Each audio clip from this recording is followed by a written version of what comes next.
Okay. Good morning, everyone.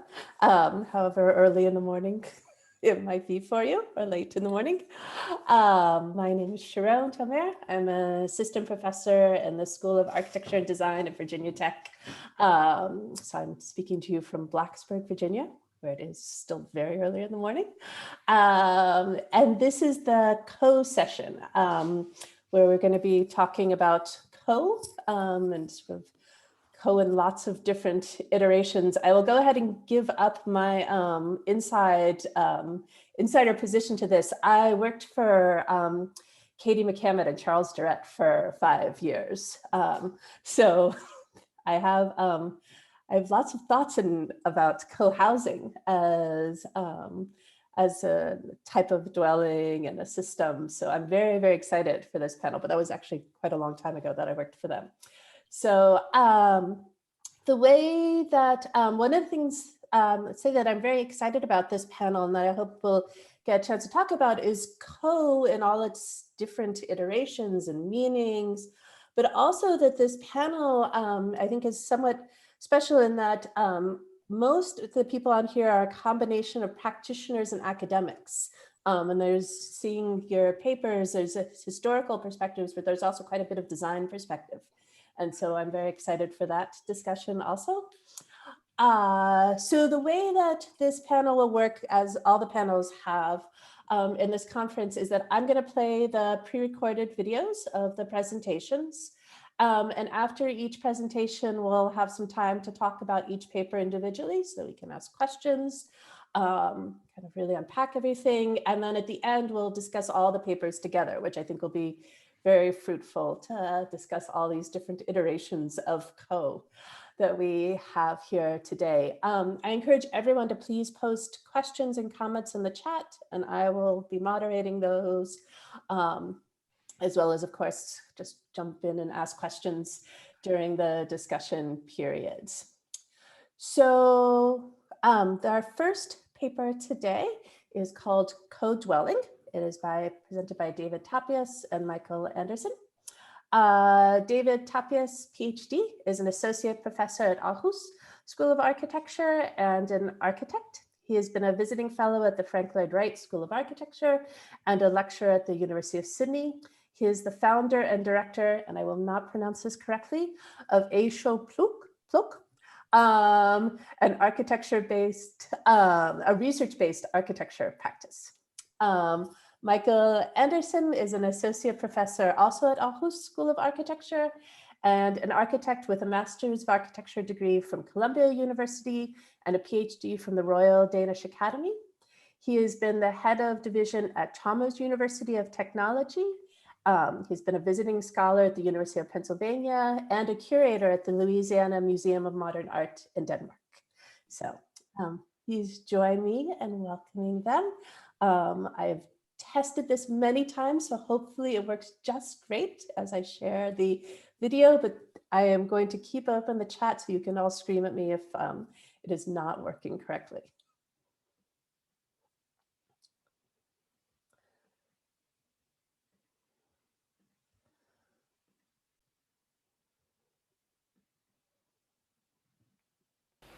Hello, we are David Tapias Monné and Michael Asgaard Andersen, and we are associate professors at Aarhus School of Architecture in Denmark. Our paper is entitled Co-Dwelling, Building and Living Communities. The co in co-housing was an abbreviation of community in McCammon and Durant's seminal book of 1988. Co-housing was their translation of the Danish term bofællesskab, which first occurred in its current meaning in 1971, and was back then one of several competing terms to describe alternative ways of living. Today, the term co-housing covers a range of intentional communities, and the co is used an abbreviation of other words as well, such as communal and collaborative. There is currently a renewed interest in co-housing with a prospect to develop and reinvent the tradition. It springs in part from an increasing concern with climate and biodiversity, which co-housing has addressed for decades. It also springs from an acknowledgement that living near one another and sharing resources contribute to the urgent need for change. Co-housing has evolved around a number of conventions over the past 50 years. A key characteristic is that it has a communal area as well as multiple private dwellings, each with its own kitchen and bathroom. At the core of most co-housing is a shared kitchen and dining facilities, and a significant part of the common activities revolves around these. In this paper, we will explore concepts and ideas for the future of co-housing by considering it from a number of different perspectives. The first will be on 3 different ways of sharing, the second part on inhabitants' diversity, and the third and concluding part on our notion of co-dwelling. We aim at proposing a way of living and building that can play a key role as a mainstream alternative to the current development and contribute to solving urgent societal and environmental challenges. We have explored this with our students in Design Studio and will show some of the findings in this presentation. Our school encourages direct link between research and teaching, and the student work presented here is also aimed at testing the hypothesis that Design Studio is a place that nurtures new ideas and challenges the status quo.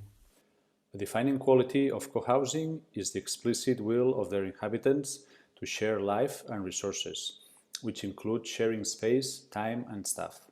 The historical and contemporary motivations for this are complex, but the outcome has a direct impact on the way these spaces are designed, inhabited, and maintained. Shared spaces are an abundant feature in current Danish co-housing. Most often, these are not substituting the same spaces in the dwellings, but is rather an addition. Communal kitchen and dining room, activity rooms, and vegetable gardens are quintessential examples. Yet, there is a potential for new spatial configurations, which our students have explored. Imagine a co-housing where the kitchen of each dwelling and the communal kitchen are not separate from one another. In this proposal, the central common space is surrounded by perimeter kitchens that can either be used individually within each unit or be opened up and shared among the neighbors on the floor. Or imagine a co-housing where the division between each dwelling and the communal spaces are further dissolved. From small units, one can step directly into the communal spaces with all its different facilities and activities. When the size of the family increase or decrease, bedrooms can be shifted or handed over, allowing for a changing mixture of inhabitants in each unit. The sharing of space, time, and staff takes place at different paces, counted in minutes, hours, days, weeks, months, and years. It balances between the individual and the common, not sacrificing one for the other. There is a further potential for exploring everyday activities and routines like bathing, washing clothes, resting, exercising, working, learning, and growing food. This could have a positive impact on the environment as a whole. Danish co-housing has largely been limited to variations over a few spatial configurations. The most common in rural and suburban areas is row houses with a freestanding common house, and in the cities it is apartments on each floor with common facilities at the bottom and top of the multi-story building. Yet, there are alternatives. One student imagines a multi-story building where each floor is dedicated to a few functions, so there is a kitchen and dining floor, a bedroom floor, and so on. Each family inhabits a part of every floor and thus has a vertical housing unit connected at most floors with the other units into a co-housing. Other students have similarly worked with alternatives to the well-known spatial configurations of the housing typology.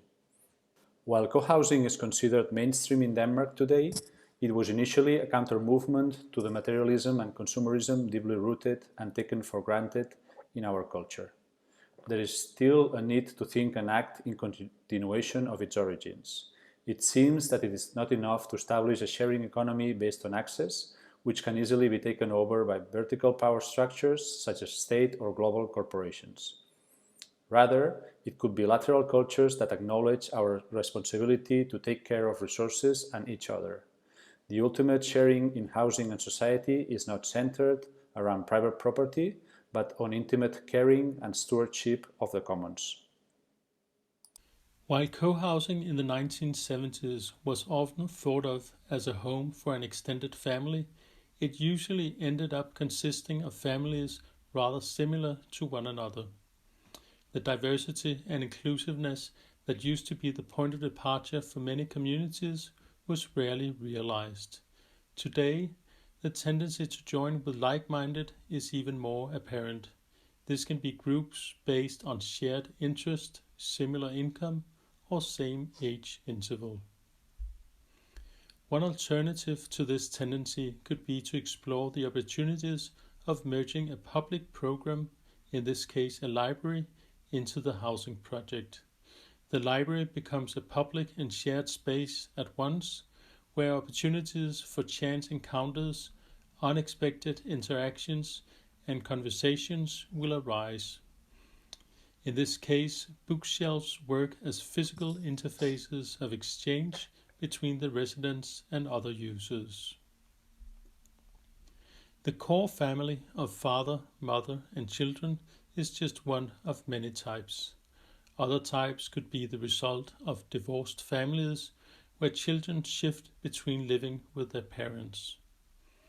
The shifting means that many rooms are empty a lot of the time and the facilities in the home are not fully utilized.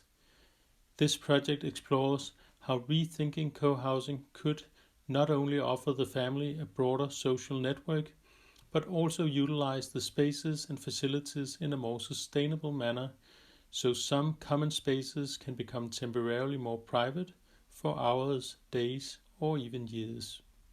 If, when designing collective habitation, it is relevant to identify and define the desires and hopes of the most, how can this be done when the majority is becoming more and more diverse?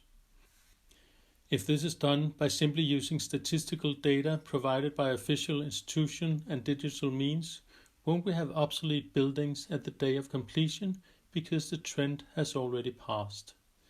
This project discusses robustness as a more resilient approach than flexibility, where the building adapts to new scenarios without the need to change. The diversification of inhabitants is happening in parallel to new co-housing contexts, mainly a move from the countryside to cities. The urban conditions of high density and verticality offer opportunities for new spatial configurations in co-housing. In this project, stairs become the meeting structure around which all shared activities revolve, containing all services and technical cores. Sharing is not limited to the small collective who live in the building, but extends to the neighborhood and city. This project supplements the existing communal house with a neighborhood kitchen and dining facility at the lower ground floor of the co-housing, thus expanding this activity not only to include the residents, but also people from the area. One can imagine how this could become a social hub of interaction and exchange. These new needs and wishes help us imagine a different direction for co-housing in the years to come. It could be called co-dwelling, a stem to emerge from an ancient branch of the same family tree as co-housing, a term that tries to reframe how collective habitation can be produced today. It is a direction where housing is not seen primarily as a commodity. On the contrary, co-dwelling is about the art of housing ourselves. Pivotal to this is that the design, construction, and maintenance of houses are not cut off from living in them. The sell-off of just finished homes for profit is unlikely the future path for a more socially sustainable architecture. Rather, the act of living should be part of the construction, just as the act of constructing should be part of everyday life. Co-dwelling could be seen as a mode of creating living and building communities with the potential to overcome the singular bottom-up or top-down approach, through processes driven by local autonomy and empowerment of the inhabitants, in collaboration with public and private entities, including crafts and building companies, while engaging with architects and other knowledge-based actors in a more symmetrical relation. It is also a direction that takes its point of departure in the rich history of Danish housing tradition, which has an abundance of domestic spaces whose inhabitable qualities challenge the way mainstream homes are designed and inhabited today. Our tradition also offers multiple examples of living together in various ways. In order for co-dwelling to emerge, it is important to design and build learning from the vast range of habitation patterns and models already existing in contemporary society, not restricted to conventional or preconceived ideas about family structure. Human beings have always lived together. However, many habitation cultures are fragile and need constant nurturing from our private and public institutions. The point is to make inclusive and resilient housing not just as an end product, but in its whole process. This last example addresses these issues. Crises, whether these are related to finance, health, or climate, remind us that cooperation is a human ability that is fundamental, not only for our well-being, but for our survival as a species. When housing is unaffordable, people use their collaboration skills and get together to figure out alternatives, and by doing so, they create a community. With building materials and land becoming scarcer and therefore more expensive, a group of citizens might join forces with craftsmen and architects to develop solutions that are easier to build and last longer, which they could actually build themselves over time. This doesn't mean that collective habitation will be fully built by its inhabitants from now on, but that a higher level of involvement, empowerment, and responsibility in all the management, design, construction, and maintenance stages will be not only possible, but necessary. We will learn to nurture and take care of our collective habitats as we do of our bodies and next of kin. By co-dwelling, citizens could share time, space, and staff with one another. In order to reduce the wasteful use of resources, it is key to share on an everyday basis and at multiple levels, from the household to the city. Co-dwelling could be a path towards more diverse, welcoming, tolerant, and empowered communities. The act of housing mainly oneself and one's own kin has only become a commodity in recent times. It is now understood as housing someone and being housed by public or private institutions rather than the activity of housing ourselves. This passive mode of habitation is a political, economic, and ecological power tool. When a fundamental human need such as proper shelter is commodified, economic inequality is literally translated into built form and segregated cities. If only the more affluent can house themselves, what will they share and with whom? Thank you for your attention.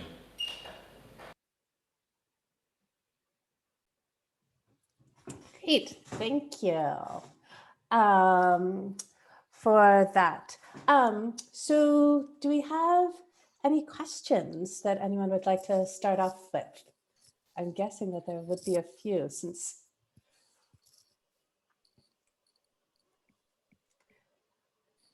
maybe while people are thinking, I have many questions. I guess, I mean, you talked about, I think the idea of co-dwelling as you're talking about it is really intriguing. Can you talk a little bit more about what sort of institutional structures you imagine needing to be in place, whether at a private level or a public, in order to realize that? That might be a very difficult question, but. Well, I can maybe start and David can continue. But one of the things that is happening currently in Denmark is that the model known from Central Europe with Baugemeinschaft, well known in Austria, Switzerland, Germany, is being tested in Denmark. It relates to ownership and how to finance a project. Allowing people to go together and and finance a new co-housing or co-dwelling. And this is something that you cannot do today in Danish banking system, but models are being developed and tested. One project we showed here, or actually both projects we showed here, one is Byfællesskabet in Odense, another one is Køge, just south of Copenhagen. But the aim here is to develop financial models where sort of everyday people can get together and build again, as it was the case also in the early 1970s. So is it predominantly a banking question in a way? Do you see it in that way, or is there more to it than that? Oh, of course. Well, thank you for that question. Yes, of course, there's far much more to it. And what we're proposing, of course, is also a community where you build and live together. I don't know, David, if you want to maybe say something more about that. Yeah, in a way, this we've also used this as an idea to share with our students, and that's why we showed student work. Because in a way, as we explained in the paper, of course, co-housing is a very rooted Danish tradition and so on. But we're seeing over the years how it's been either taken over by, in a way, the state, or becoming something quite, for like some kind of elites, intellectual elites, or something that is becoming more exclusive in a way, not necessarily in economic terms. So by this, we try to explore, ways that this could become a little more mainstream. And of course, not maybe an idea that is ready, kind of market ready in the next 6 months or something. But again, as something to explore and to talk with our students, which are, of course, are mostly Danish, to understand their tradition, but also to see how we could move forward to have more meaningful answers for the future in a way. And if I should add to that also, what we see historically in Denmark is also that that when people get together and do their home together, they're also building up a community. And with the current developments where it's more a top-down approach, where a pension fund or someone will build a co-housing and people will move in that don't even know one another. We're curious if there's some sort of in-between path where these communities can be established among the residents during the initiation and construction of the project, and in that sense also help building up the sense of community in the long run of these housing projects. Did you want to say? Go ahead. No, I was just curious how your students respond to these projects. Is there any resistance from them, or are they mostly open to these ideas?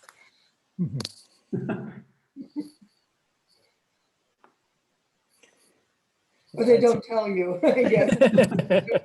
There's always that. I think in general, a lot of our students can see a great potential in this because they're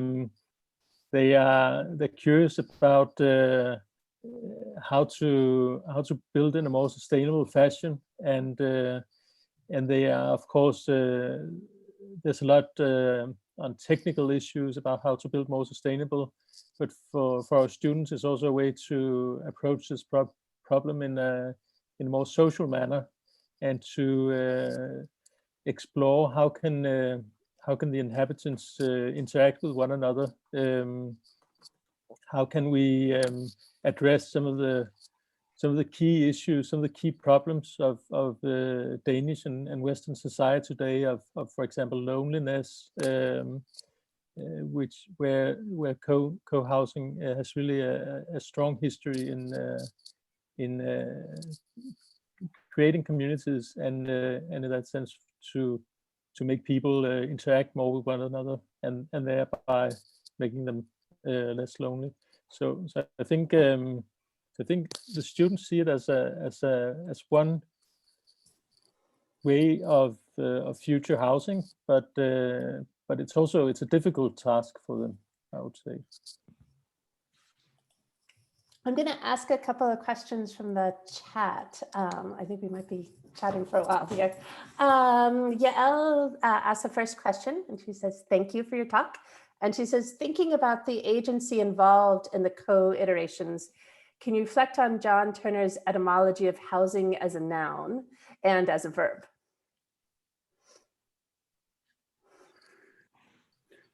Should I? Yes, please. Yeah, totally. I mean, as we said also in the presentation, we understand housing as an action, of course, but not as a passive action where residents or inhabitants or all these different categories kind of are the recipients of the space where they will spend their lives, but actually they are involved in the design, in the even like construction of these spaces. And in this sense, we don't only understand it as a verb, but as an active verb in a way, verb, not a passive verb. Wonderful. And then anyone can jump in if you'd rather ask your question in person. Andrea, do you want to ask yours or should I say it for you? No, I'm here. Okay. So, no, I just wanted to know if what are the implications or what it means to share certain facilities and spaces on the architecture of domestic space itself. Yesterday I presented some cases from Flanders, and it seems that the collective spaces are a sort of addition to a private domain, which is hardly questioned, which is suburban family homes, rather traditional. Are there ways, or are there examples, also built example beside, I mean, what the ones that you're experimenting where, let's say, the attempt to go beyond the kind of opposition between what is private and what is shared is on the floor, this question, and how so? Thank you. No, I think that's I mean, that's one of the interesting things about taking it up in Design Studio, because we can explore exactly this question with our students. And we see in the built environment in Denmark, we see very little renewal in terms of how a co-housing is developed. It's pretty much the same scheme as I've seen for the past 30, 40, 50 years. So we think there's a need and a potential to explore exactly what you're pointing to, the implications of sharing, so that new models can be developed, new understandings of what spaces might in fact be shared, what stuff do we share with one another, and how do we do it. But I think in a Danish context and broadly in a Nordic context, I think there's a lack of exploration in the buildings that are actually being erected these years. Even though there are many co-housing projects being built, there's too little renewal in them. Thank you. Martino, do you want to? Yes, I can ask the question myself, which is it's a bit in line with what the question of Andrea. And I would like to ask if you could explain what is the ownership structure within the existing co-housing project, the one that you describe as mainstream today within Denmark. So if you could clarify on which, let's say, how actually the collective facilities are handled in terms of property, and how is the relationship between, let's say, the private and the public in terms of ownership structure. Thank you. Well, a colleague, a Danish colleague had written extensively about this and divided also our history of co-housing into three phases. And we're currently in a phase where it's mainly two ownership models. One is that each housing unit is privately owned and has a certain share of the common facilities that presents a certain set of problems. And the other model is that larger corporation build it and then rent it out, so you live there for rent. There are other options as well. Affordable housing, there are not so many co-housing being built today. And to return to the problem of the private ownership is that it becomes co-housing becomes very sort of, it usually becomes areas where like-minded people live, so you don't have the diversity which could be one of the benefits of co-housing. And in the cases where it's rental, the problem is to build communities, because people don't know each other beforehand and may actually may or may not get along well. So so it presents also some long-term problems potentially with the kind of ownerships that are currently predominating. I have a lot more questions about the ownership structure, especially knowing and the relationships between the ownership structure and the communality and kind of the long-term idea of co, but I think we're going to leave those for the larger group discussion. Federico, there's plenty of time if you'd like to ask. Okay, thank you. So thank you for your presentation. I really enjoyed it. And I have a really short question. When you say mainstream alternative, like, because for us in Southern Europe, like co-housing, it's really, really small. It's really an alternative. Like in Italy, we have maybe 25 projects. So it's a lot of zeros after the comma if you make a percentage on a population of 65 million. And my question was, so in Denmark, what's the, like in figures, it's thousands, tens of thousands of people that live in co-housing currently, or it's, I mean, how mainstream is this alternative on the total share of? There exist at least 400 to 500 co-housing in Denmark, and it's between 1% and 2% that lives in co-housing. So in that sense, it's also small numbers, but it's sort of recognized and people know about co-housing. It's not it's everyone will know someone who lives in a co-housing project or has lived in one. But David, maybe you could say a little bit more about how we think about it as a mainstream alternative.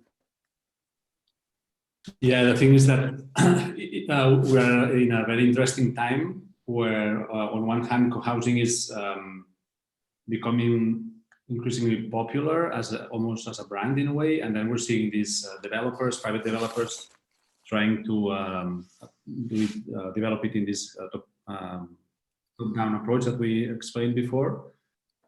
And of course, this presents many challenges. And then there is this other branch, which is kind of the traditional branch of co-housing, let's say, where it's still kind of, as also Michael was saying, it's very rooted in this tradition, and we're not seeing an evolution or a transformation of the kind of people that initiate these projects and so on, and therefore it's becoming quite homogeneous and not very diverse.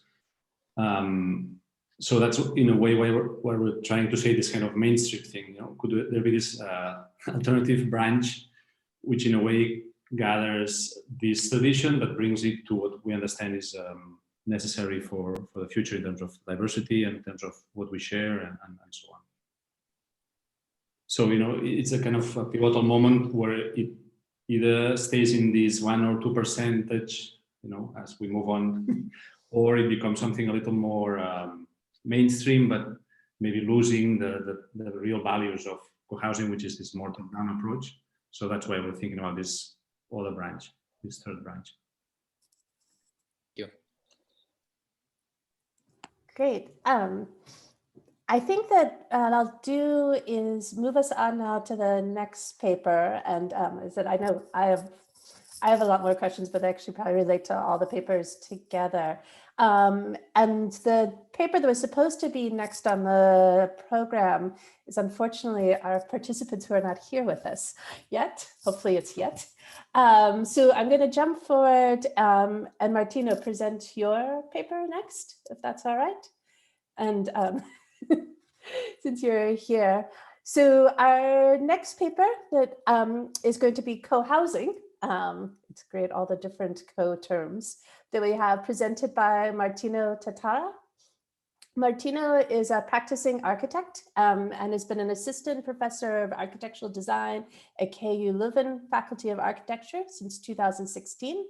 He is working on a research by design trajectory, which maybe you can explain to us what that is, that focuses on domestic space and its potential for transformation. He has exhibited studies and projects at a variety of venues, including the HKW Berlin 2015, the Chicago Architecture Biennale 2017, and the Sharjah Architecture Triennale in 2019. His writings and projects have appeared in many journals and magazines, and he has a forthcoming book, Living and Working, under preparation. So we welcome you. Very excited. So I will again hope that everyone scream at me if the sharing doesn't work.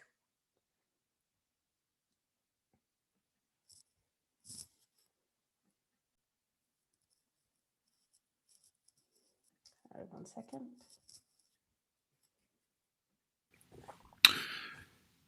Good afternoon and hello everybody.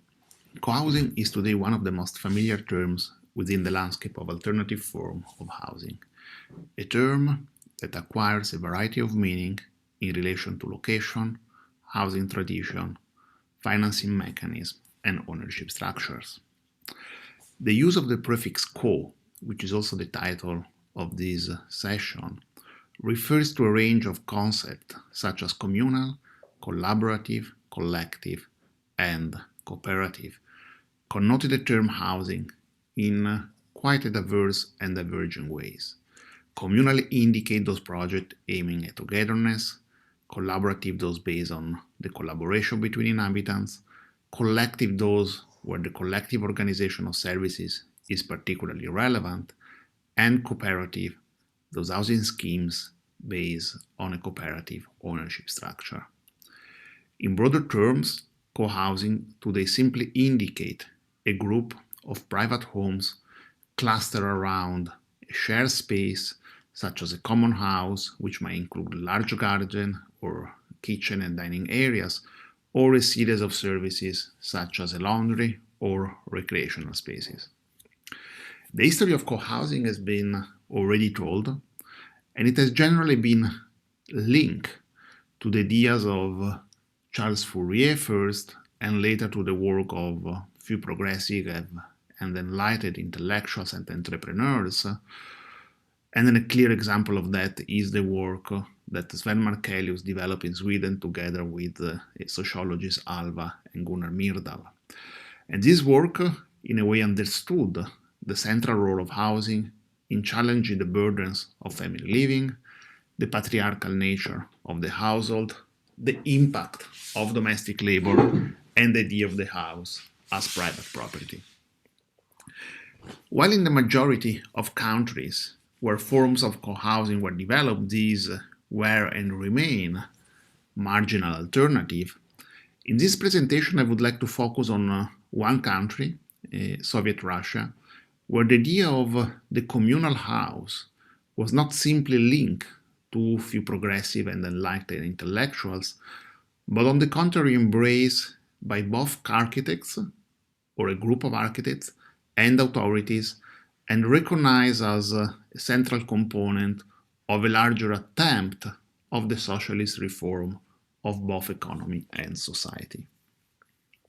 After the revolution, many Soviet architects were dissatisfied with the current housing situation and with the response that was put forward, which was based on the construction of large dormitory-like structures and the reproduction of a miniaturized version of the 19th century bourgeoisie apartment, often shared by multiple families.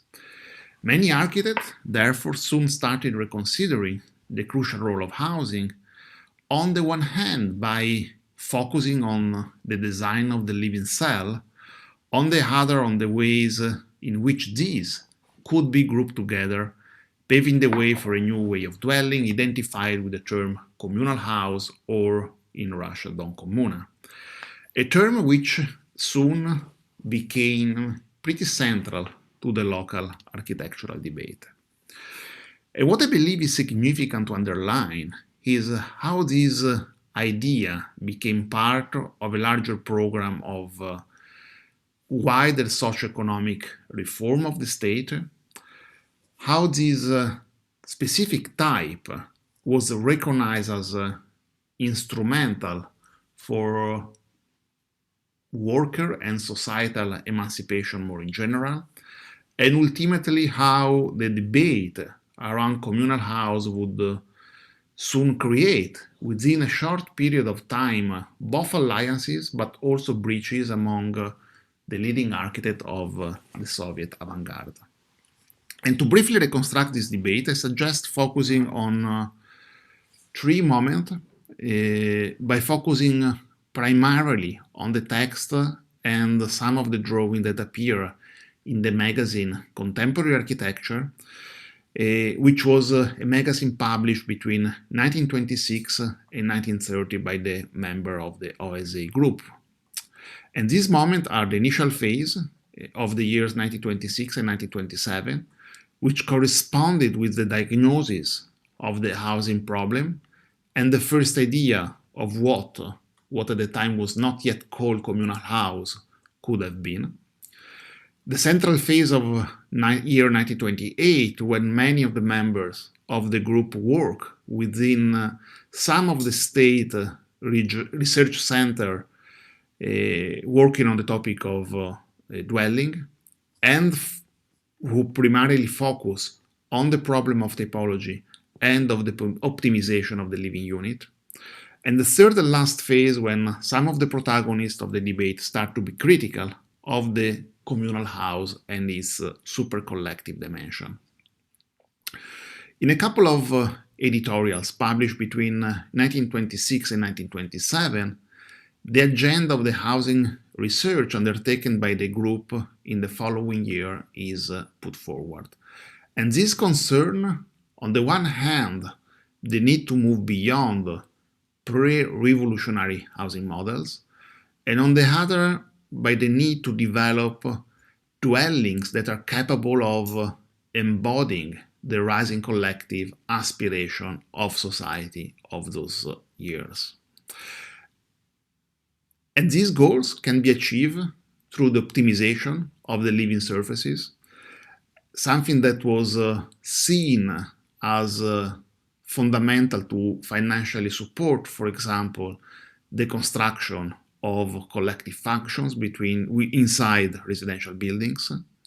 And for that reason, actually, much attention is posed toward the study of circulation and functional diagrams in industrial building first, and then by applying the same tools to the sphere of housing.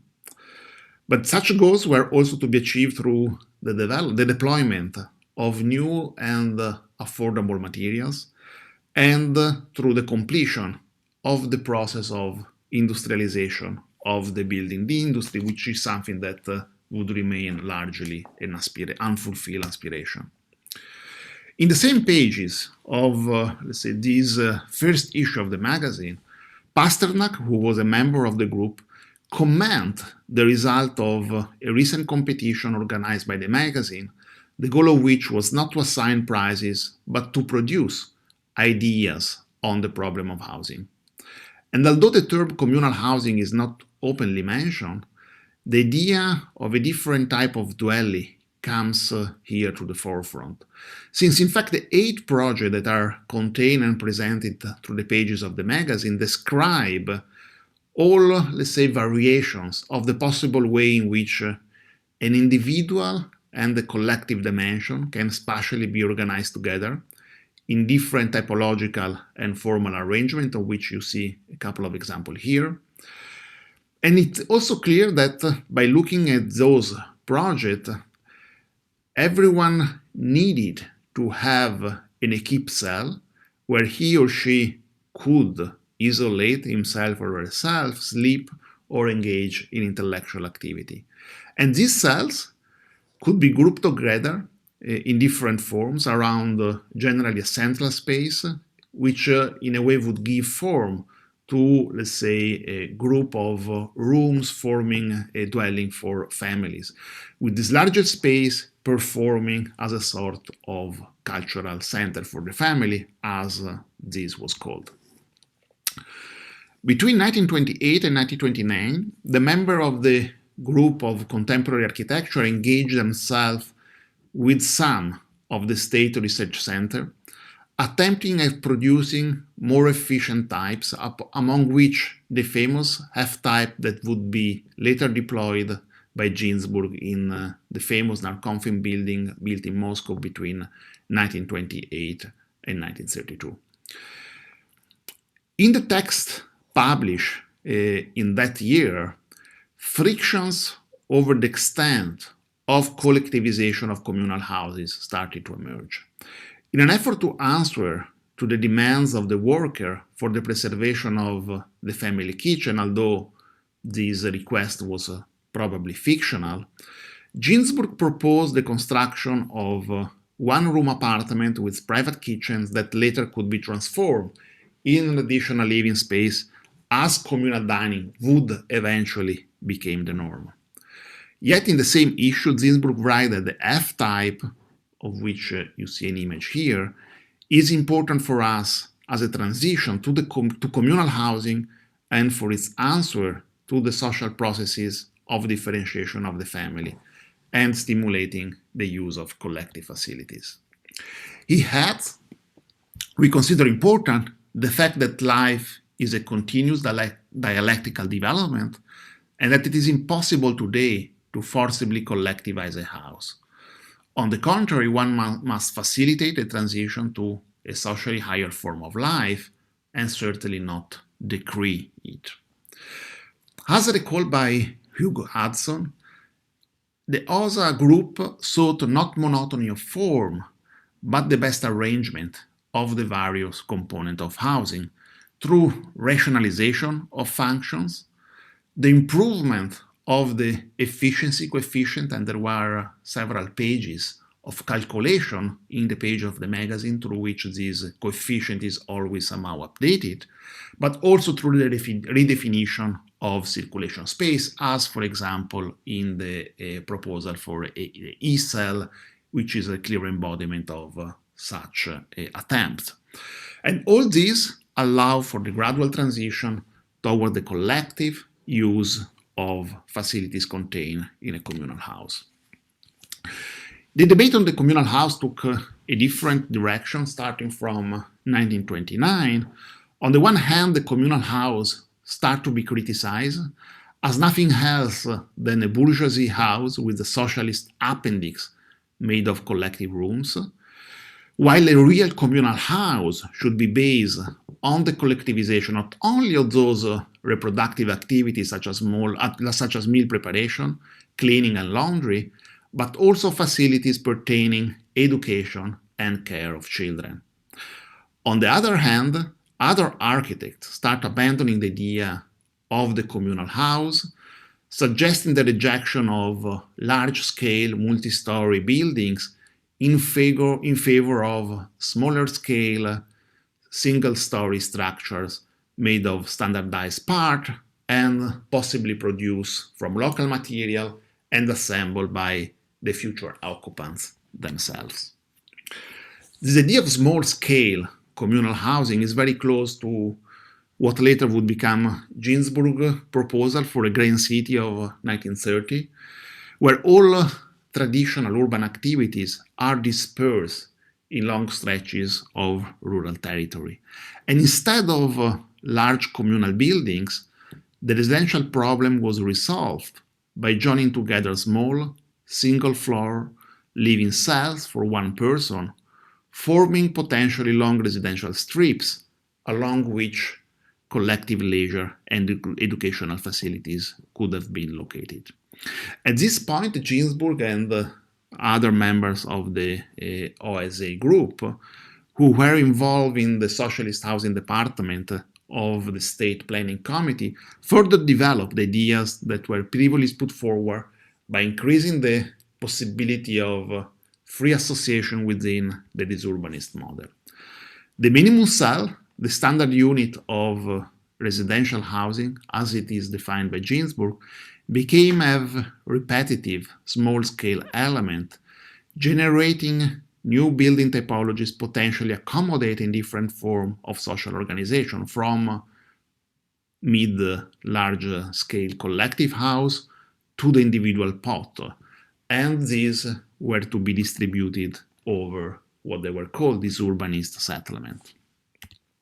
So to conclude, while today co-housing represents one of the many possible alternative forms of housing, generally defined by rather traditional living spaces arranged around common spaces and shared facilities, and while the history of this model is generally linked to the idea of progressive thinkers and entrepreneurs, the project of the communal house, or the communal housing in Soviet Russia, developed between 1926 and 1930, was really a type which was fully embraced by the most avant-gardist architect and perhaps also the most interesting architect of the time, who made the communal houses the center of their design agenda, but also of their debate. Communal housing was central to the reform of society and to the state plan of reform the national building industry, and ultimately it was directly linked to the ambition to reform the city at large, as this last phase reveals, and therefore not an element in itself, but part of an urban and territorial project.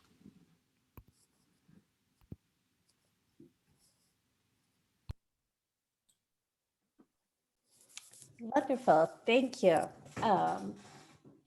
That was a great paper. Are there questions immediately, or should I lead us off? I can start everyone off, though. I'm sure there's going to be quite a few questions.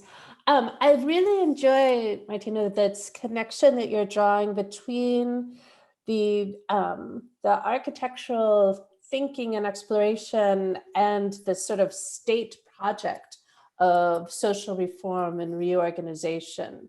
And I was wondering, can you talk about how the designs were implemented? How many of them were realized or were built? Only, yeah, yes. I mean, that I think is one of the interesting aspects, but in a way it's also somehow, it also represents the end of this effort, in the sense that they were very much supported.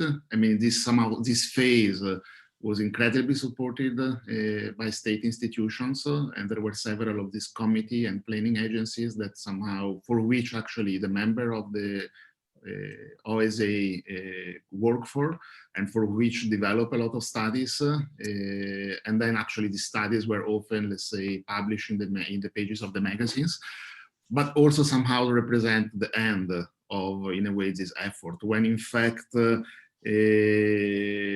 because somehow the harsh conditions that the cities were experiencing at the time, actually this support was not there at a certain moment, and when in fact this effort ended somehow in basically nothing. And in fact, there were only, let's say, 2 projects of these, let's say, communal housings that were built in Moscow. One is the famous Narkomfink building, and the other one is a communal house by Nikolaev that was also built between 1929 and 1931. But in fact, of all, let's say, many of these basically projects remain on paper. There were some attempts or some tests of this cabin of the last phase, but in fact, little has been, let's say, really realized.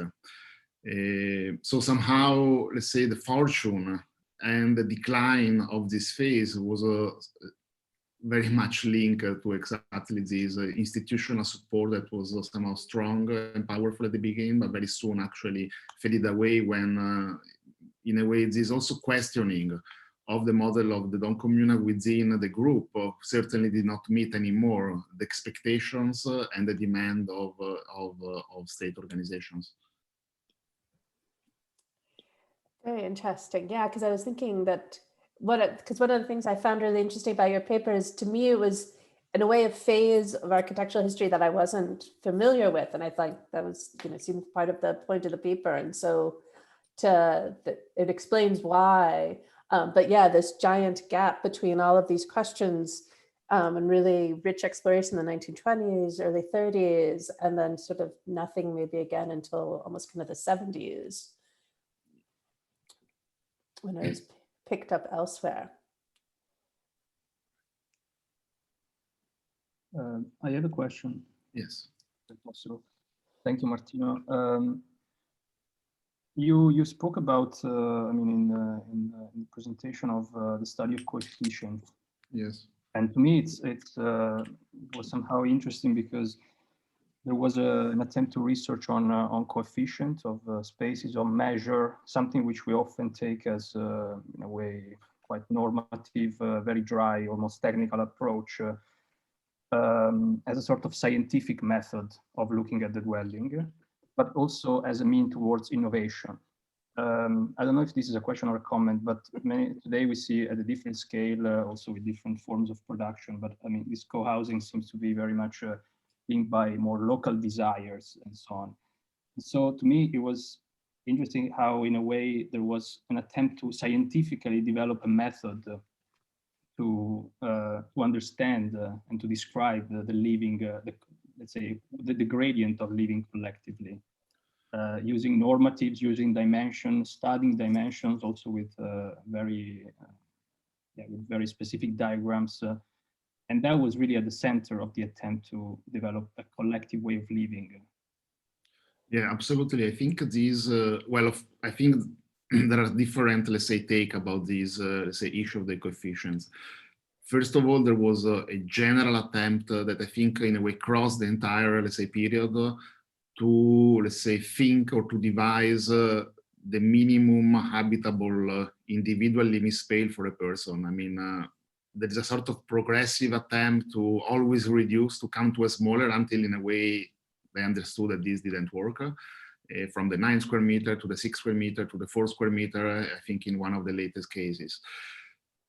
There is, I think, within the OSA group, an attempt to indeed scientifically approach architecture. And in fact, I mentioned at the beginning one, I think, the article in which, let's say, the idea of the communal house is put forward, or actually a sort of more even general agenda of housing is developed. There is this attempt to link, let's say, the rational understanding, for example, of production facilities, also by referring to projects developed in Europe in these times, through a series of diagrams that shows how, for example, production systems work within buildings, how flows of people work within, let's say, larger structure, and how, in a way, these approach could needed to be, let's say, deployed within the sphere of domestic space and housing. And so this was very inspirational for, let's say, the start of the group. Then, in a way, this work became even stronger, I would say, exactly in the moment in which these member of the group start working, let's say, within a planning and state institution. And in that moment, somehow, perhaps the architectural design agenda, as we traditionally understand it, moves a little bit to the background. And what comes to the forefront is exactly, let's say, this attempt of finding a rational way to describe and to conceive housing. And this is done by studying and by analyzing the current situation and by proposing solution. And this has a lot to do with the development of this coefficient, which have to do with the relationship between, let's say, inhabitable space and service space, with the goal of reducing to the minimum service space. And that's why actually many of these, in this project, space of circulation is reduced to the minimum, or it's transforming actually something which is productive. So circulation space often becomes a space where certain collective facilities are developed. And of course, and the other, I think, aspect which is very important is somehow the link with housing as building, as production. And in that regard, again, this let's say attempt to link, let's say, this architectural project with an industrial economic project is very important. And in fact, we know that all of these projects, first of all, they were based on scientific, let's say, parameters and coefficient, but were also based on a very, let's say, on the deployment of what at the time were very much advanced materials that were supposed to reform completely the housing industry of the time. From, let's say, use of prefabricated concrete, prefabricated paneling, and other materials. And that's also, in a way, why an interesting aspect is that this project, although often presented through, few black and white images that are also the one that I show, that were the one that appear in the magazine, they were in fact very colorful, because in fact they were based on, let's say, quite innovative material that in fact, in a way, radically transform the building industry, or were meant to transform the building industry of the time.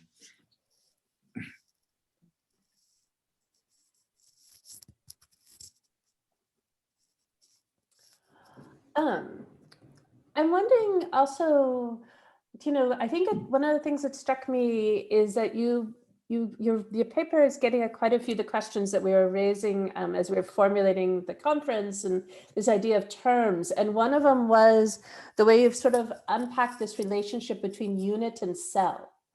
Because that's something we've sort of talked about. Like, I think you maybe saw yesterday in the introduction to the conference, Suzanne was talking about the idea of unit and just how the term gets used in different ways.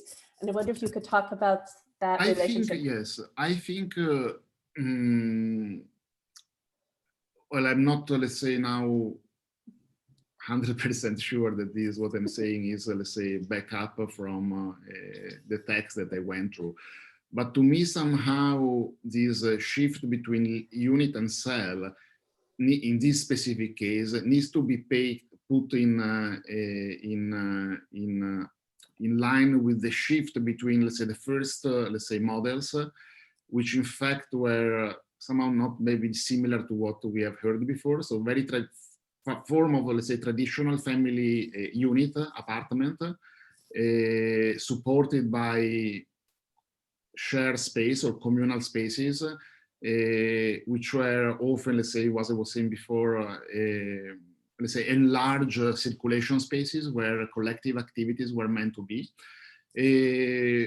And in a way, the shifting towards the second phase, where in fact, actually architects try to perhaps accommodate perhaps also some of the political demands of the time, where in fact the families was not seen anymore as, let's say, the subject to be addressed by this housing project, a possible subject, but certainly not the one.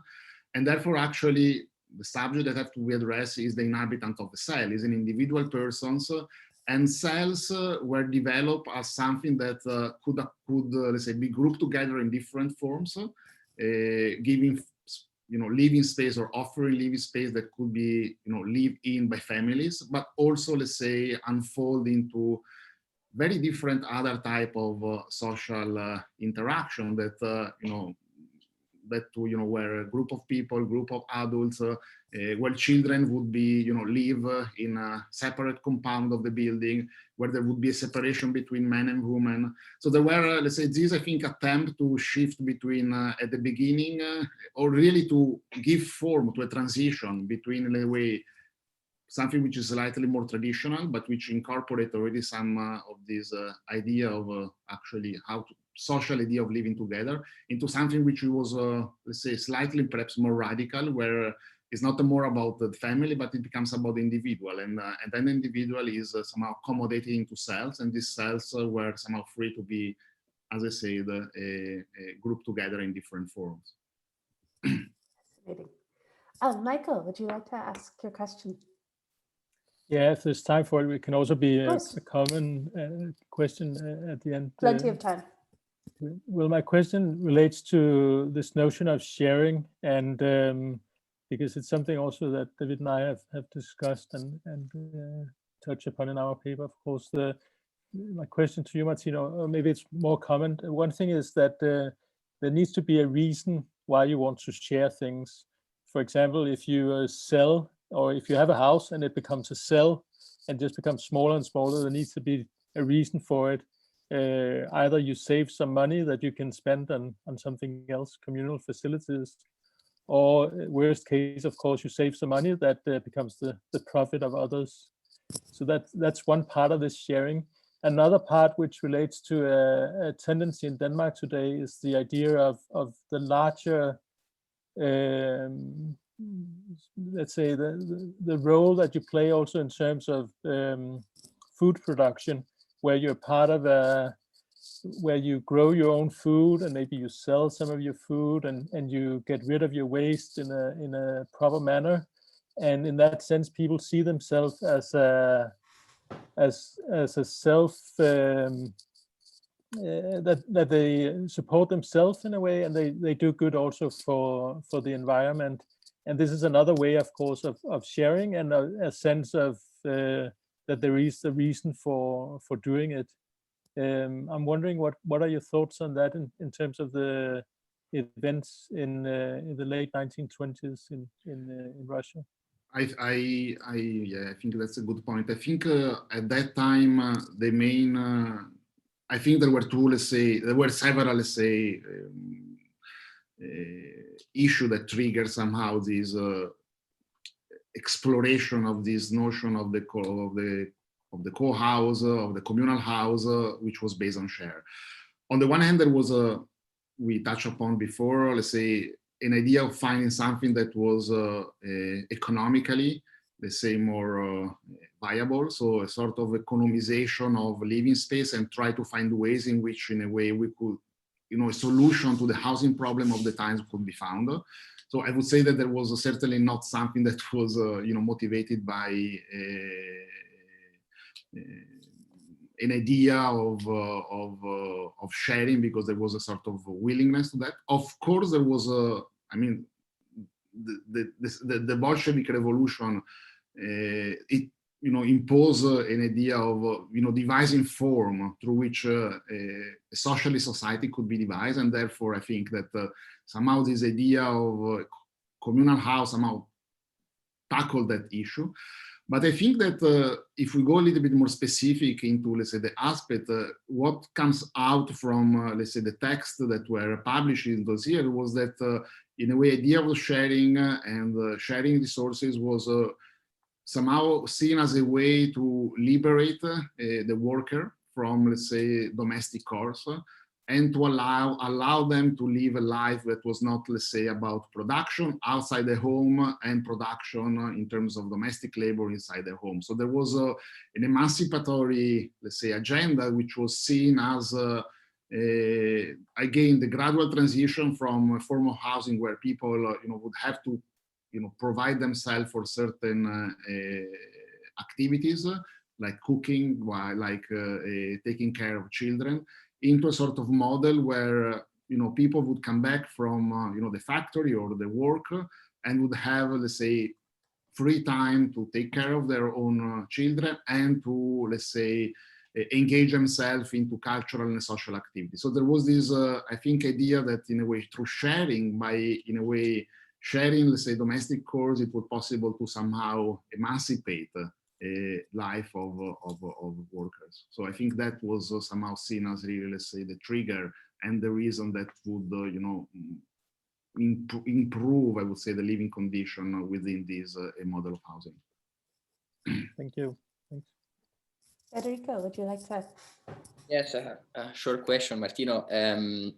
Because following up this thing on sharing and on the communal space of the projects you shown from the Soviet era, I think we always have this idea of modernism and of the social experiments as limiting the minimum, finding the perfect minimum for the cell or the living space. But I think one of the merits of Ginsburg was also setting a limit to the communal space, because there is a passage in his text when he says that other architects also inside the OSA were like exaggerating, and so bringing this communal space to a commercial dimension. So I was curious if you could... No, I think what you're saying is exactly why these 4 or 5 years are very interesting, because in a way, they represent somehow a full arch of ideas, the beginning or the start of thinking about, let's say, a more socialized way of living, a sort of engagement or a full engagement with, you know, also what we were discussing, the economical and political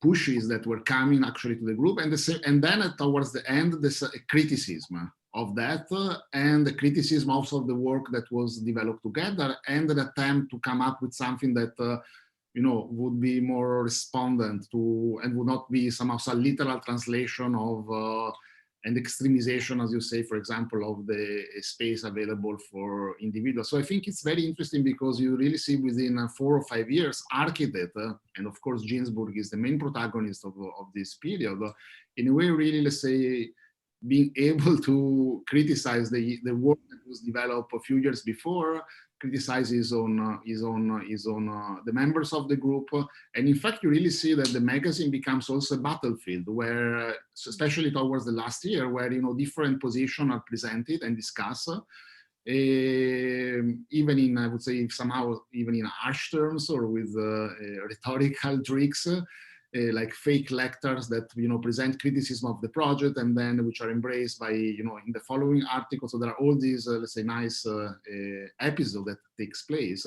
But I think in general is exactly what is interesting is that in so short period of time, there is a full, let's say, arch of, you know, ideas which are also, let's say, you know, self-critical on, you know, the work that was developed by the same people just a few years before. And I think that the issue of the dimensions and how the idea that we cannot actually force people to, you know, to not have families anymore, that we cannot force people to put children living somewhere and adults, separated men and women.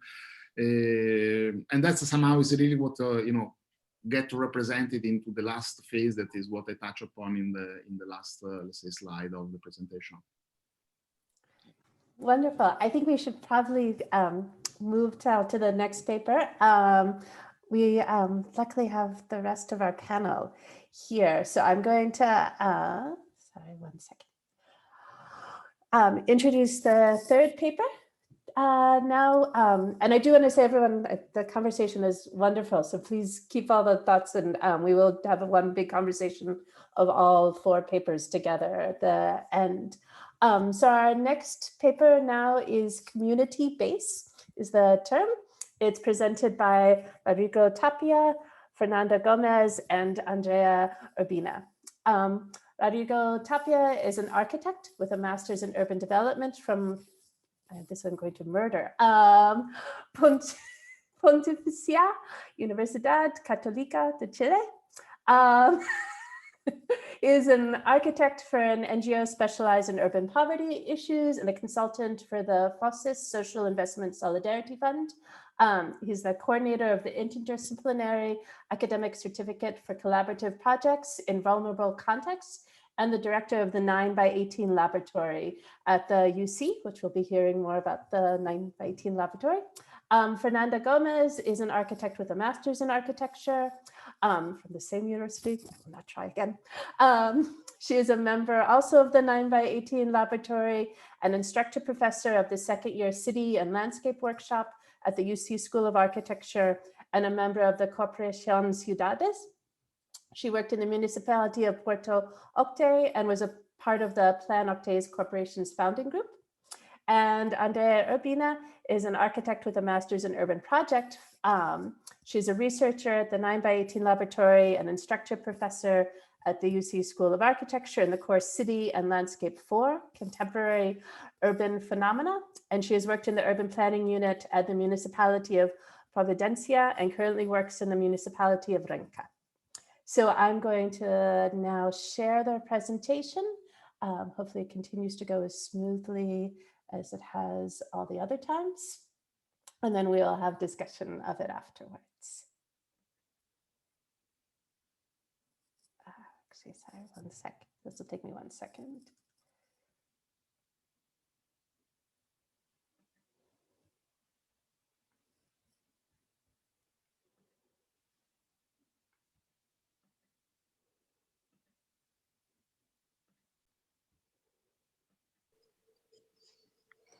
Good afternoon, everyone.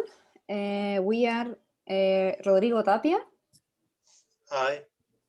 Fernanda Gómez. Hi. And me, Andrea Urbina. And we are very excited to participate in this seminar with the presentation, Resignifying Ways of Living Towards a Policy of Urban Regeneration, the case of site operation neighborhoods in Chile. Who are we? First, we are architects, members of the Housing Research Lab 9/18 at Pontificia Universidad Católica. This is a learning community located at the School of Architecture, focused on the potential of urban regeneration in the neighborhoods originated by the site operation housing policy. Now entering in the terms we are going to develop in this presentation. In Latin America, informal housing has been conceptualized different depending in territory, time, and society. It originated from the experiences and ways of living that its residents develop out of necessity and survival. The site operation, a national housing policy adopted in 1965 in Chile, established a milestone in the country's housing history and the daily relationship within the plots and neighborhoods. This presentation seeks to show the evolution of the concepts and discourse that have appeared for particular ways of living in popular sectors triggered by public policy for low-income housing. The focus of this discussion is the term allegamiento. The term describes the living situation of at least two family groups that co-live in one plot or one dwelling and complement each other, one as a receptor and the other one as a relative. In this sense, the domestic sociabilities originated from the informal logics of living resignify the term from a co-resident perspective, promoting family and neighborhoods cooperation. In addition, we have the term urban regeneration, which involves development processes that are not only physical, but also social, economic, and environmental structures. It is an holistic perspective that accounts from the interdependence of social and urban problems that afflict the neighborhoods. So, entering the site operation, during the 60s and 50s, significant migration from the countryside to the city occurred in many Latin American cities. These lead progressively to self-construction processes and informal settlements in several countries, called villas miserias in Argentina, favelas in Brazil, and barriadas in Peru. In Chile, the situation was not different. By 1953, the housing deficit was projected over the 145,000 units, and land occupation in disadvantaged areas near the center began to emerge with force. The above lead to the appearance of poblaciones callampa, named by the rapid emergence of the precarious houses, where the transfer and informal settlements were established in one night. As you can see in this image, this is a land occupation called La Feria, and currently La Victoria population. Access to housing in Chile was limited, given the vulnerability and scarce state resources. The housing policy known as site operation began to be developed as a rapid and massive response for the most vulnerable sectors. The strategy consisted of an urban layout and the provision of a lot to families, and including in some cases an emergency booth, the one that you can see here in the picture. As a result of the housing shortage, the site operation policy answered many families. The state delivered a piece of land in peripheral areas with the promise of being urbanized by the state in the future. Between 1959 and 1988, in the capital city, Santiago, more than 400 neighborhoods were created, with more than 200,000 lots between 160 and 250 square meters. all the in black that you can see in the map are different neighborhoods of site operation created in between these years. This is how a strong community base was formed within these neighborhoods, since the self-construction process depended on his residents, resources, and the labor force that they could obtain. The ways of living of site operation policy are based on mutual support and cooperation networks. Between 1970 and 1973, with Presidente Allende and the Unidad Popular assuming the power, there was another shift in the housing policy, which is conceptualized as a socialism through social justice. From 1973, with the military dictatorship of Augusto Pinochet, radical transformation began to take place in housing policies, characterized by the massive delivery of low standard housing solutions in the periphery with a lack of planification. First, with the introduction of housing subsidy in 1978, which particularly financed the pursuit of homes available on the market. And secondly, in 1979, with the National Urban Development Policy, which declares soil as a commodity, expanding the urban limit. Consequently, the production of social housing went from being a social right to a commodity. The logic of land occupation and self-construction began to be prohibited and eradicated.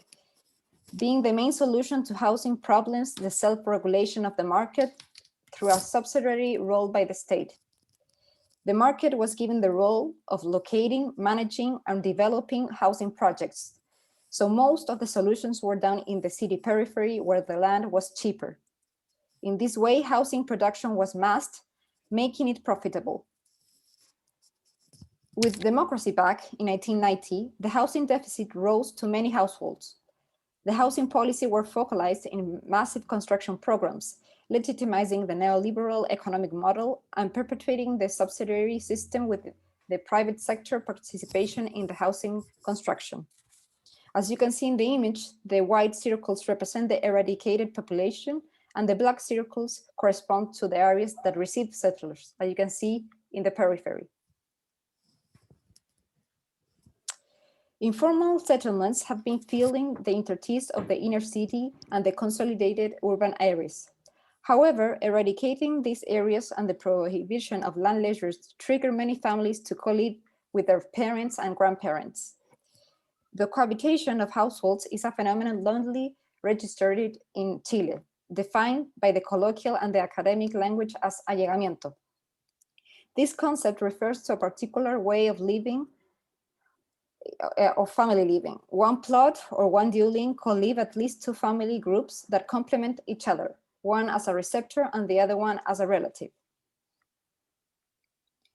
The housing deficit crisis showed from 1980 that the metropolitan area of Santiago de Chile incorporated the concept of allegamiento in the housing discourse, which meant a survival strategy for many families given the high cost of dwellings, the restriction of creating informal settlements, and the incapacity of the state to give a proper solution from the housing demand. The connectivity and accessibility to service, plus the social and family networks, has enhanced the cohabitation of many families and kinship relations in the same plot. In this way, families prefer to live as allegados or relatives in well-located areas, above getting a housing subsidy in the periphery. In fact, 90% of the families who live as receptors want to stay in their original neighborhoods. Okay, I will continue. Allegamiento has been analyzed by public policy experts as an expression of housing deficit representing a problem to be solved. However, it is also seen as a facilitating phenomenon of family and neighborhood cooperation, key aspects for surviving. In this sense, allegamiento has been consolidated as a functional solution for many families. Relationships established inside these plots are essential for understanding the necessity of co-living. In this plan, we can see the uprising of houses and the resident in the site operation neighborhoods. In the house that is located in the middle of the slide, forward generation of the same family could live in addition to a bicycle workshop that represents their source of employment. Here, you can see how family groups are distributed in semi-independent areas, allowing each family cluster to have its own kitchen. In this case, in the house of the left, it is evident how the house was built from the sanitary wood located at the axis, as you can see in red. There are currently 3 generations of the family on the same family residing there, with a total of 10 inhabitants. Although the houses have been adapted out of necessity, determining in many cases precarious living conditions, the neighborhoods of site operations have been defined as places with good areas and connected to the city, as you can see here in the image. The following diagram shows the development of housing policies and the terms that started to appear from the ways of living in these neighborhoods. Here you can see the term allegamiento and urban regeneration in relation with the policies and the concepts associated to policies. The regulation of informal settlements by public policies, such as the site operation, signified ways of living by a discourse that established housing as a right. Nevertheless, the dictatorship's radical political shift changed the housing discourse towards a consumption understanding of housing and mercantile city, incorporating concepts as subsidy and eradication. This solution generated a massive delivery of homes in the periphery of the city, leaving out social and urban aspects, which propitious in many site operation neighborhoods the cohabitation or allegamiento of many families and kinship relations in the same plot. Nowadays, the possibilities of developing urban strategies can promote the co-residence logic through housing policies of urban regeneration as an opportunity of leaving behind the stigmatized and deficit discourse of allegamiento. In Chile, since 2015, emerged a housing policy called Pequeño Condominio as a state subsidy to generate lots of site operation neighborhoods. This new initiative can approach a new vision towards co-creating housing where family and community ties are predominant, being the inhabitants in the center of public policy discussion. Nevertheless, there is still a long way to incorporate the neighborhood and community perspective to the housing policies. The latter allow us to go forward to an urban regeneration discourse, understanding that it is a physical and social transformation that seeks to detonate its latent potential to create a new city about itself. From this perspective, the housing discourse started to change, leaving aside the stigmatization of allegamiento and moving forward to a collaborative housing perspective, attending family and community ties. Thank you very much. Thank you. Thank you very much. I can go ahead and start us off with a question while everyone is, it always takes a minute for everyone to warm up. I was wondering if you could talk a little bit more about urban regeneration, just a little bit more where the idea came from and how it's being, and I guess maybe clarify, I don't know if just for me, is this something that's just implemented in the university and the design in the laboratory, or is it actually a housing policy? If you could talk about that, please. Yes, thank you, Sharon. Hi, everyone. We're very happy to be here. Well, going on with the term urban regeneration, it is started in this lab a few years ago, I would say more than 8, more or less. But with the study of these neighborhoods in particular, and with all the evolution of the design of these prototypes with these condoms, later condoms, there was a conversation and several meetings with the Ministry of Housing and Urbanism. And in the year 2015, how Fernanda was saying, there was created this housing policy specifically for this neighborhood. So for the urban regeneration of these lots. They knew that the actual conditions were not as good as everyone wanted, because they were created in the 60s and they had a lot of people living inside the lots. So the ministry was cooperating with that regeneration. I don't know if it's clear, the concept, or allegamiento, because we know it's a little bit, it's really like a Spanish concept. So we are really happy if we need to explain a little bit more about that. I think that would be great. Yeah. I know sometimes these short presentations are very difficult. Yeah. So allegamiento is something that it's really part of a Latin American way of living, because it's not only in low incomes. You can see that also in different social economic groups, allegamiento. It's more like families, big families like to live together. Of course, in low income, it's more about necessity and they have to. But you can see in different groups, socioeconomically speaking, this phenomenon. Which with several families living together, they have like dynamics inside the lots that are really unique, and they create some different dynamics that they share together, some spaces, and other ones that are more like private. That depends of the cases. In particular, in the site operation, we can see that this is a pattern that you can see repeatedly in different areas. And nowadays you can find 10 inhabitants in really small lots. I don't know if Fernanda, you want to add something? Yes. Hi, hello everyone. Good morning from Chile. Okay, I want to add that here in Chile, the lack of housing is determined by the allegamiento, between other factors.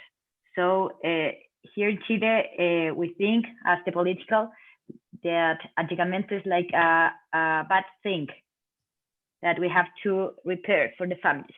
But what we are saying from the lab is that also that allegamiento is an opportunity from different necessities that create different kinds of cooperations and integrations in the family and other social groups.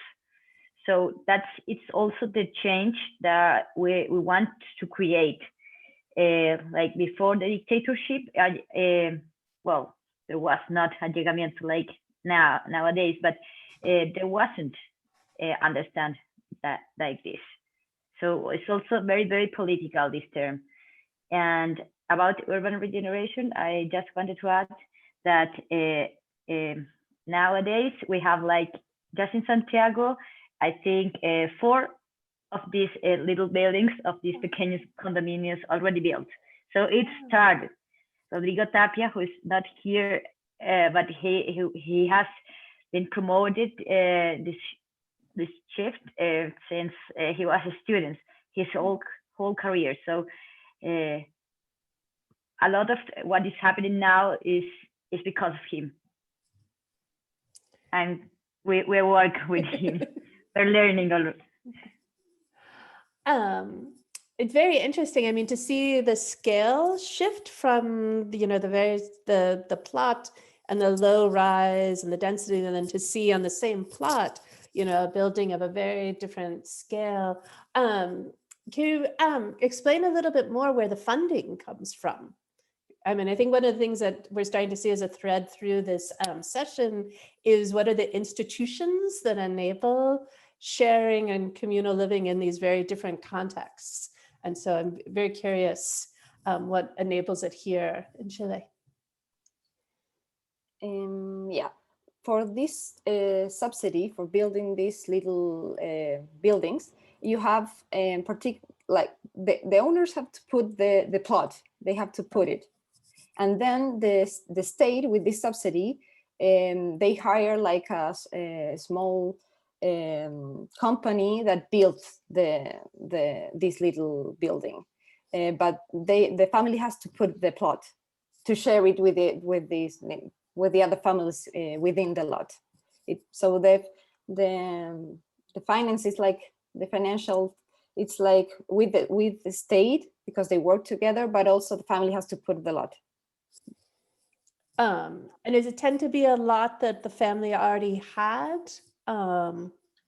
Yeah, that's the difficult thing, because with the site operation was created in the 60s, a lot of families didn't have like the proper contract about and all the legal property of the lot. So nowadays there is a long way to go before they like legalize correctly the plots. So that is actually a real issue that makes all the process really slow, because a lot of families want to build these buildings inside their lots, but they have a lot of legal issues to work on before they can do it.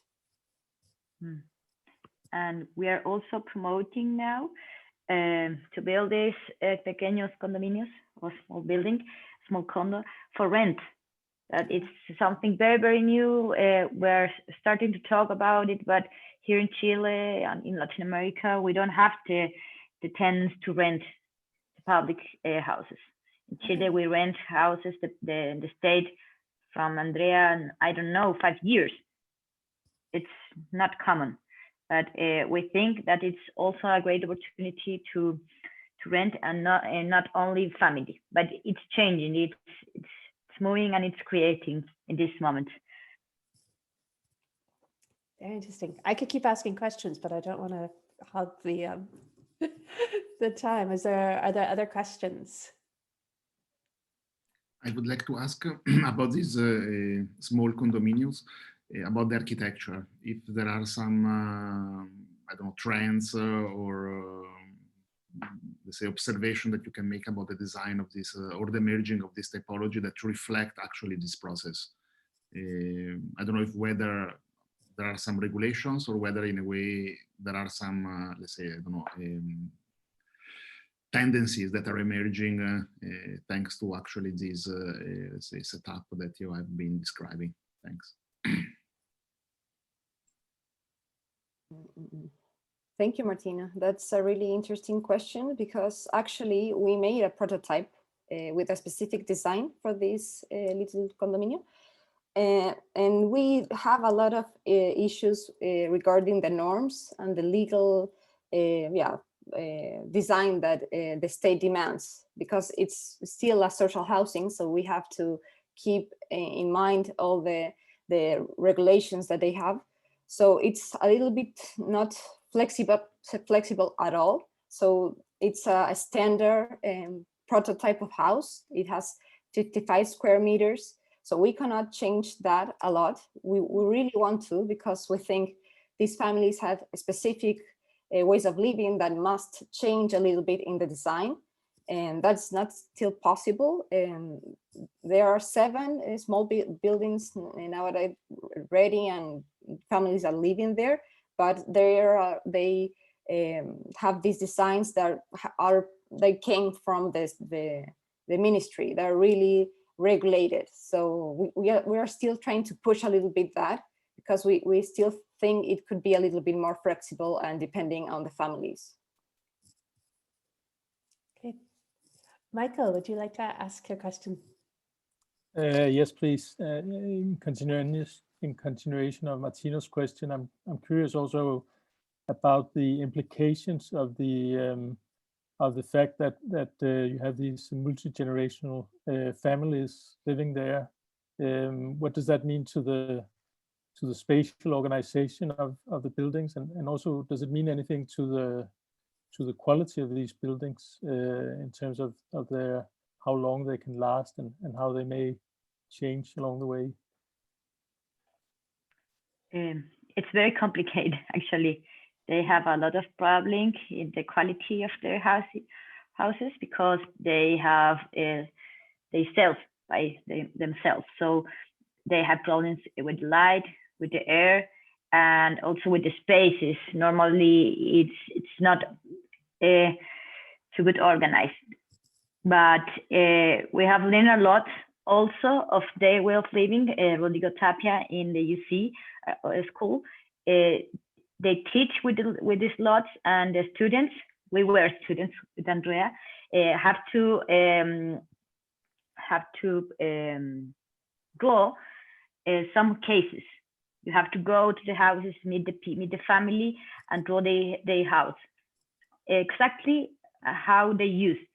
So we have learned in these cases, we learn where how they mix or they share the bathroom, the kitchen. In some cases, they sometimes the whole family shares one room, and they don't have light.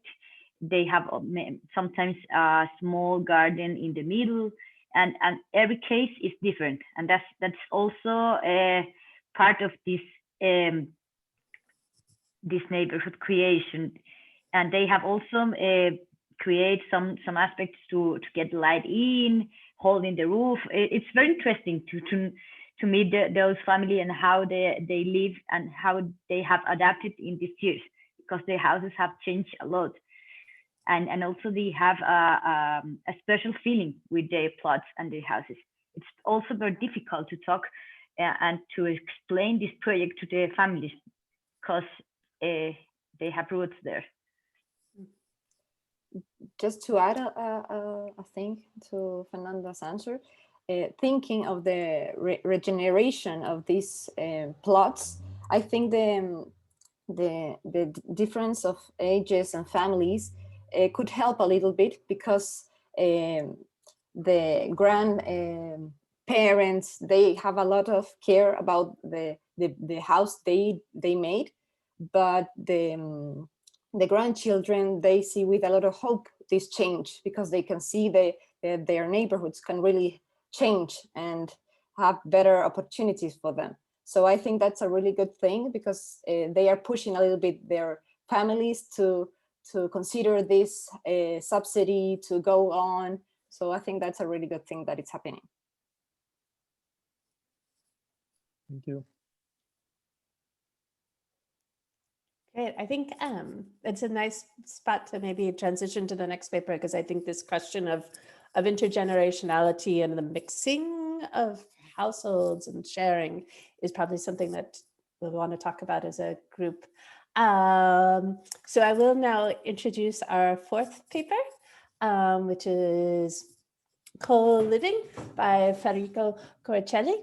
Federico is an architect, graduated from the University of Florence and has a PhD from the Politecnico di Torino. He is a partner at UHO Architects, which is an architectural office based in Paris. And he's currently a research fellow at the Future Urban Legacy Laboratory. And so I will now share his presentation. Hopefully it continues to go smoothly.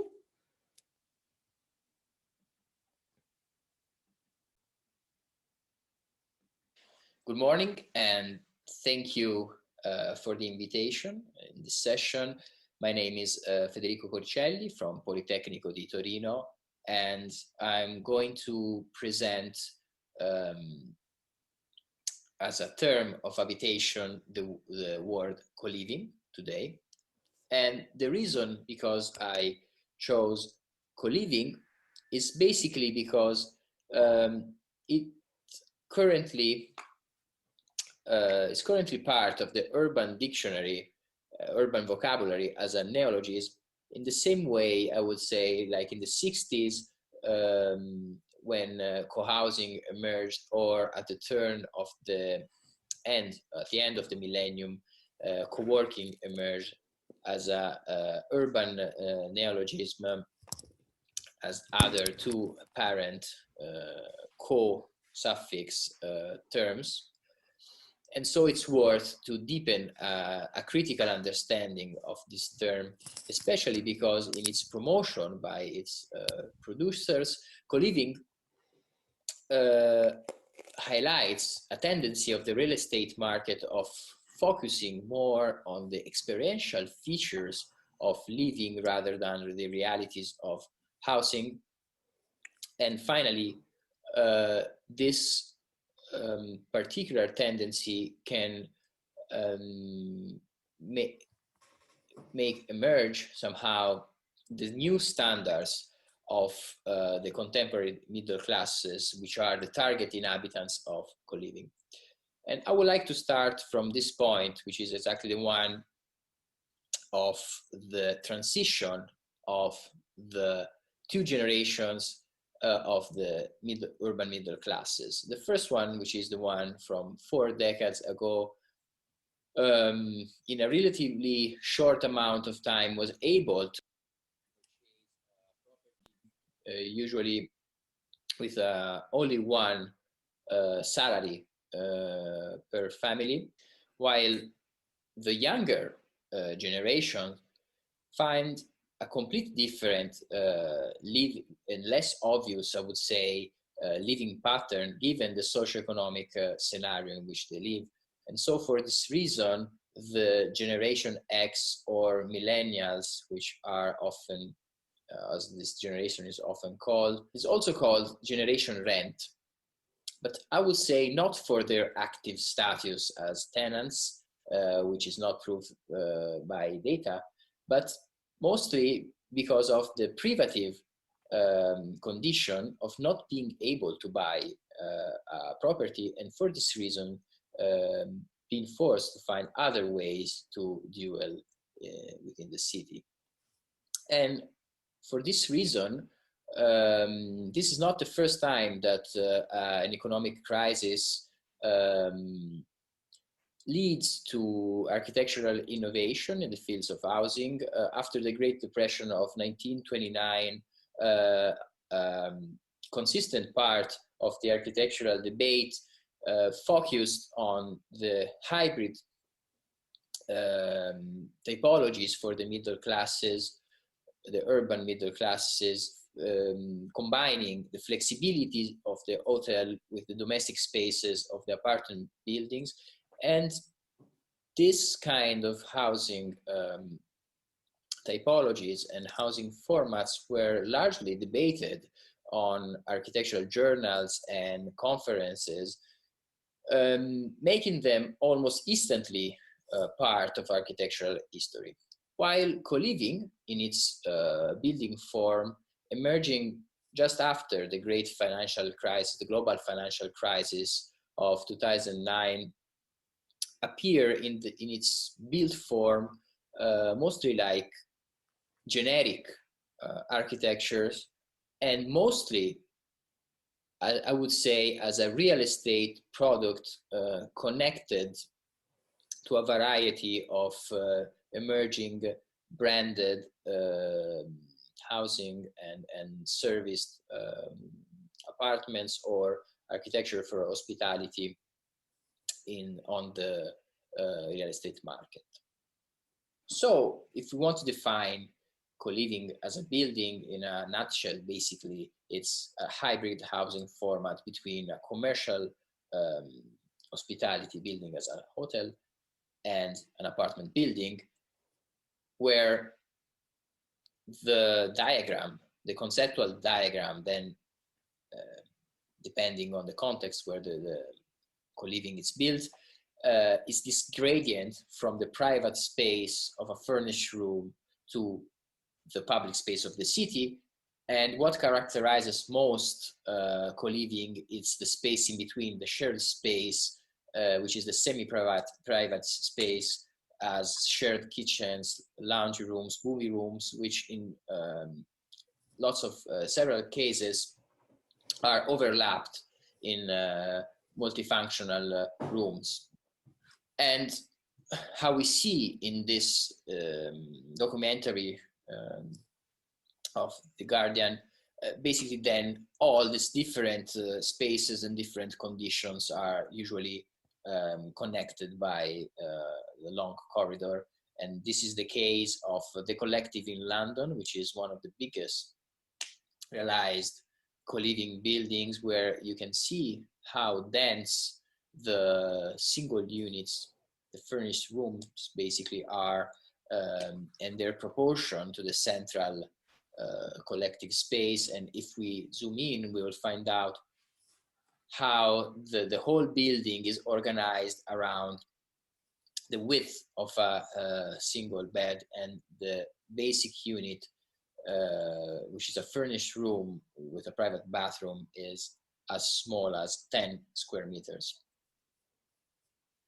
But after we saw how co-living unfolds in its built form, I think it's relevant to try to understand what's the actual meaning or the meanings that the co-suffix is pointing to, basically. And this because there's not a clear understanding of co-living in the public discourse and discourse in the architectural discourse in general, mostly because there's a lack of critical readings of co-living and a decent quantity of promotional material and magazine or newspaper articles, but not sufficient to fix, I would say, the term in the urban vocabulary. And this is evident, I think, also if we go on a website of a co-living company, which is the operation I did in order to carry out this research. And basically in each website, there is a what's co-living section.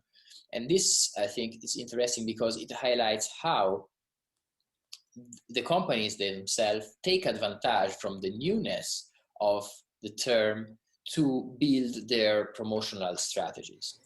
And these strategies always are pivoted on the redundance of the cause of co-living as cost savings, convenience, comfort, and community. And especially these three keywords, community, comfort, and convenience, you can find them basically on all the website and all the descriptions available online.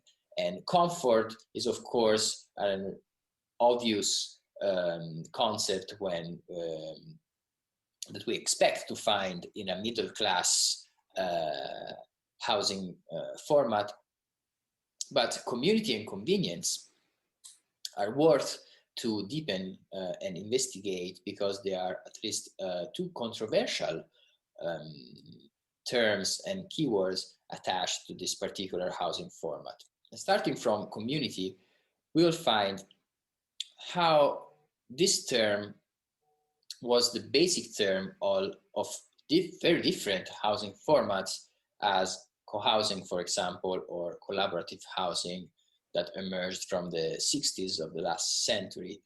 And if we think at co-housing, or in this case, to Baugruppen, which is a particular form of collaborative housing, we will immediately see how the community of residents is the prerequisite to form the building, as in this picture from 1984, portraying Frei Otto co-designing the buildings of the IBA of 1984 in Berlin, while the community of co-living is a completely different community formed in a top-down process where the only prerequisite to be part of this community is actually the economic capacity of members of co-living. And basically, more than a co-living, I would say, is a collective of residents living together and apart. And the other term, convenience, is worth to investigate because I think it opens a third space in between affordability and luxury. Because when we look at the promotional material of co-living, we will find a flattening of material and immaterial services, all presented on the same plane, basically. And in this sense, the combination of some of these immaterial services is presented as a stimulated need in this specific target consumers. In fact, if we look at the actual cost of the monthly rent of a co-living, we will see how in these two cases, one in London and one in New York, the incidence of the price of the rent on the average salary for these two cities goes well beyond the 30% threshold of 30%, it is commonly said to be the threshold of affordability, meaning that the inhabitant of the co-living will spend that amount of money for the gym subscription or the co-working subscription anyway. And so in this case, it becomes convenient for this really specific part of the urban population. And to summarize the almost antithetic realities of co-housing and co-living, we see how when we try to decode the suffix, the co-suffix, we find out how to the premises of the community-led co-housing insisting on the spaces, so the real spaces and the actual spaces for a community, co-living actually focuses on the immaterial experience of living, so highlights this shift I was saying before of the rhetorics of real estate, talking of housing, of living rather than housing. And this tendency, this shift from housing to living, so to the more experiential features of habitation, is strictly related to other agents of the real estate market, especially in the digital economies. Especially like in this case, if we look at the Airbnb experiences launched in 2016, we assist to the fact that detached completely to the main purpose of the company, which is to provide spaces for hospitality, the company basically commercialized all the aspects potentially of everyday life. And I think that in co-living, basically, the shared space, the common space of co-living is the place where this transition from housing to living unfolds and is cast in space, where basically the multi-purpose room is actually transformed in a super-purpose room where you see each square meter of this kind of spaces, when it's not programmed for a really specific leisure activity, is decorated with objects referring and evoking the playfulness or very specific uses. But it's interesting to see how they all collapse in a single space, as in this case, the tennis table plus cinema plus comfort room with couches and stage room. So it's really an undefinable kind of mixed space, but at the same time where the actions tends to be commercialized and predictable in the end. Or even the use of symbols extracted from history.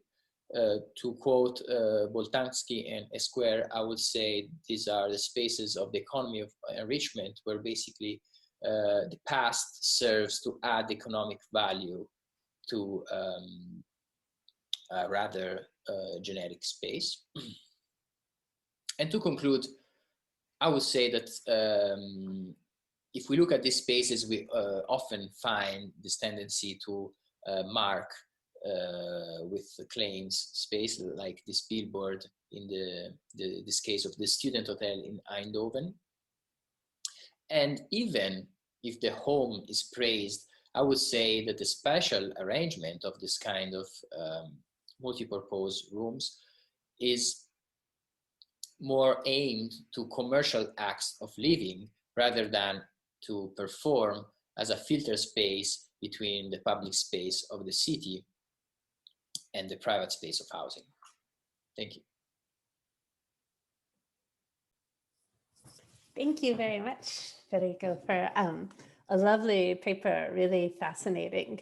I think that while everyone is gathering their thoughts, I'll jump in again with a question. One of the things I really appreciate is the table you have diagramming the differences between co-living and co-housing, and just generally between living and housing. And I think I'd like to use the question that Yael asked of David and Michael about, it was a very first question about John Turner's etymology of housing as a noun and a verb. And if you could maybe think about that to kind of talk some more about these distinctions between living and housing. Yes, sure. Of course, I mean, in my paper, co-housing and co-living become like two antithetic terms. So it's also like to stress the two terms almost in a provocative way. But I think that living and housing, the way I intend it and the way why I'm interested in co-living is because you see that how co-living is a niche in the market, in the real estate market. The same way I was asking the question before at Michael, how big is co-housing as a movement now, for example, in Denmark? And we have a signal that it is growing, of course, but for example, in most countries of the world, the co-suffix typologies aim to decommodify housing. So let's say the good ones are still small, but I think the reason is not because there is a lack in architectural invention or propositions, maybe there is an abundance of that, but is because there are some socioeconomic shifts and trends and demographic trends that often are not intercepted, I think, by this typology. So I think the difference between housing and living is that life, what does it really mean to live today, is of course people willing to gather, to group up and promote bottom-up activities, but it's also a lot of aging population or the singularization of population. We have in big cities like Paris or New York, 50% of the population is represented by single-person households, for example. Or you have, of course, the digital. What does it mean, a community, when you can extend the community to the social networks? And so I'm pretty sure that all the co-housings have also their WhatsApp group, Facebook group, etc. So I think the living versus housing, and so housing as a need or housing as a verb, find some points of resistance in the contemporary way we understand the urban life. I think this is I think where all the different things we saw this morning find I think their points of critical points, you know. So like, for example, when you think about co-housing, it requires a lot of involvement from people. So if we think so of all these categories of free agents, independent workers, the flexibility, how they can get involved for maybe 3, 4, or 5 years before the communities form and then the co-housing is formed, for example. So I think there's a lot of questions of how we can imagine models that match the new trends of living with the models we propose of housing. David, do you wanna? Yeah, I have 2 questions. Thank you for your very interesting and clear presentation. It seems that it's almost kind of a definition of co-living from your explanation, that it's top-down or always top-down, and then always kind of for a niche of these young professionals that maybe have this temporary need in a place, and then they move to another way of living and so on. And then my question is about these 2 things, about the top-down and about the niche of a specific kind of group of people. Have you found alternatives or different examples of, you know, co-living that could be not top-down or niche, or it's always like this? Because you have this kind of, you know, quite a lot of brands and companies. Is there anything that is different in this field?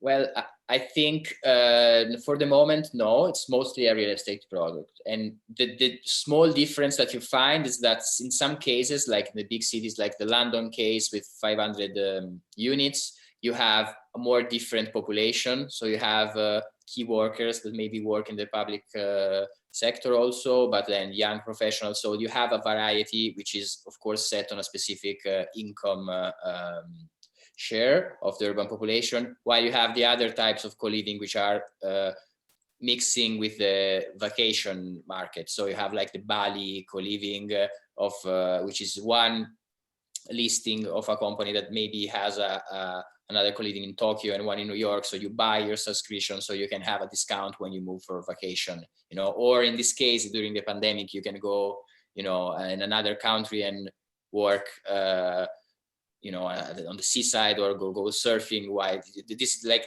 this is the common rhetoric, but it's, I would say, a lot on the real estate market, and it's difficult to find the intersection with any social program for the moment, I would say. I'm sorry, and just to follow up on this, do you see, because it seems kind of a predatory, you know, real estate enterprise, you know, but do you see this mutating in some other ways that might be, you know, like counterintuitive now, or, you know, this initial kind of top-down thing might change into another thing, or do you see any potential in that?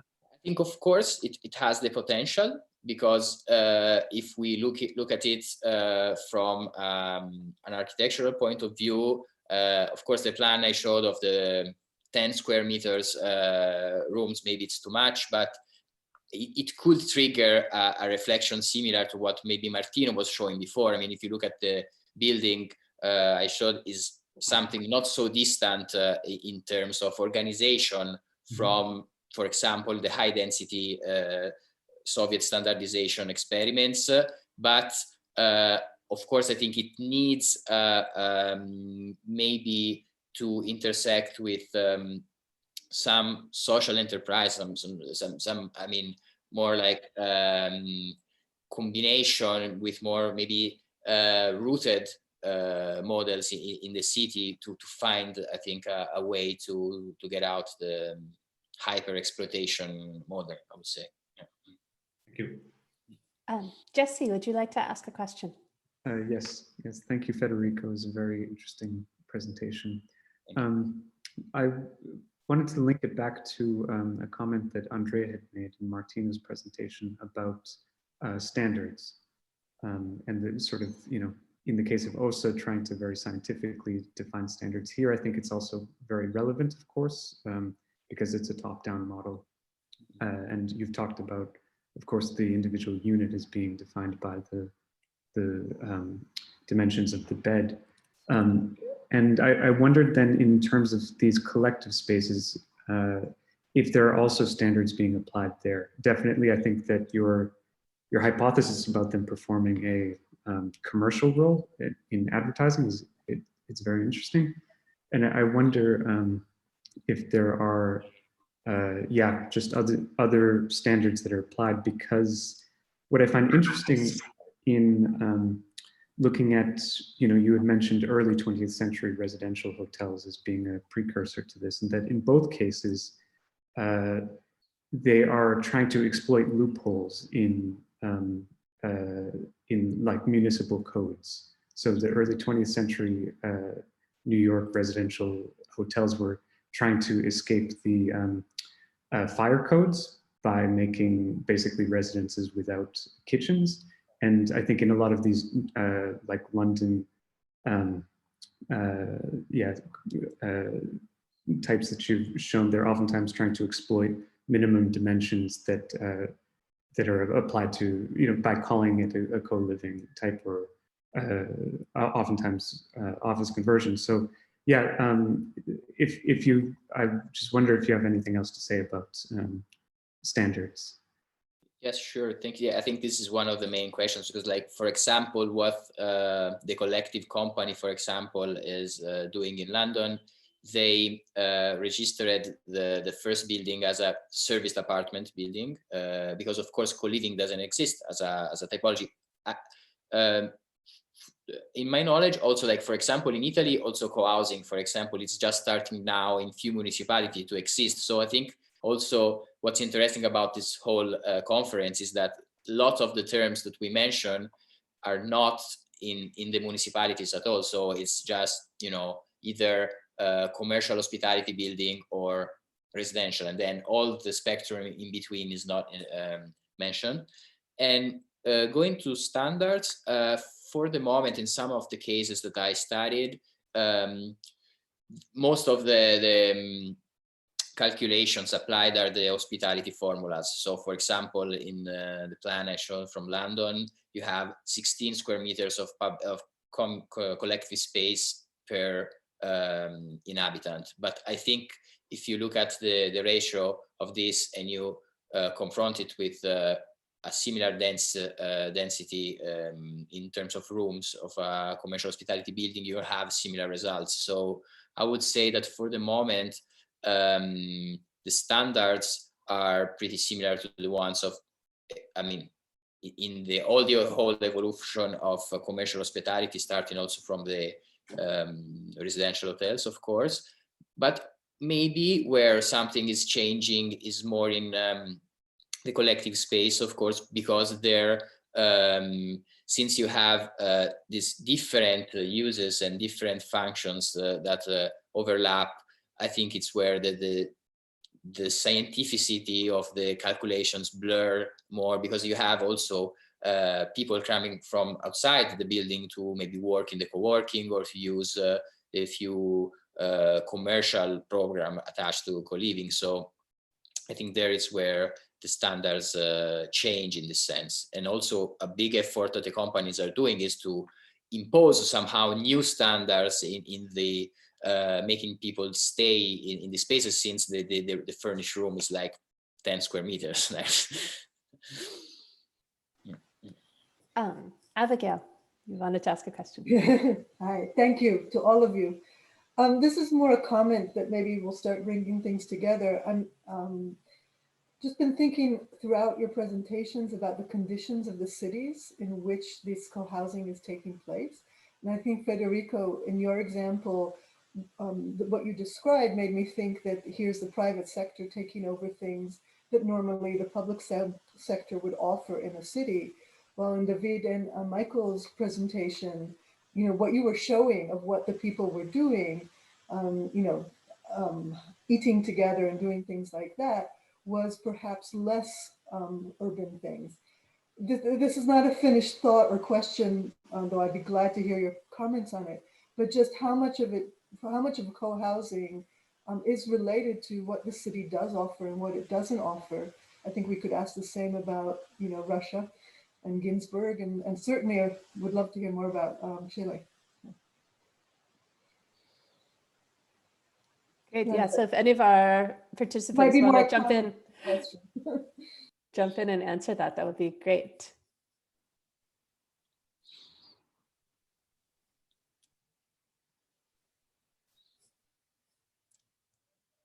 Well, I can just to start maybe say that the move we see in Denmark these years is from co-housing being mainly suburban or rural. It's more urban today, and I think some of the tendencies that we see, both also commercially, we also see them in urban co-housing. When it comes to sharing, for example, the sharing of cars, or is something that has been a general trend. But so I think you can, at least from a Danish perspective, I think you can learn something from how things have been done traditionally in co-housing, and some of it can be transformed or translated into an urban context. But I think also some new and quite interesting issues arise because there are possibilities to share things in a broader sense, because you can now share with more people, you live closer to one another, and that gives some new opportunities for both for the way you live, but also I think for the spatial organizations of co-housing, in the way that they can engage with the city. They can invite neighborhood in, they can be a neighborhood hub. And of course, the inhabitants can also participate in the urban life in different ways than what you see when co-housing is in a rural area. So for me, it's quite an interesting development. But yeah, we'll see where it takes us.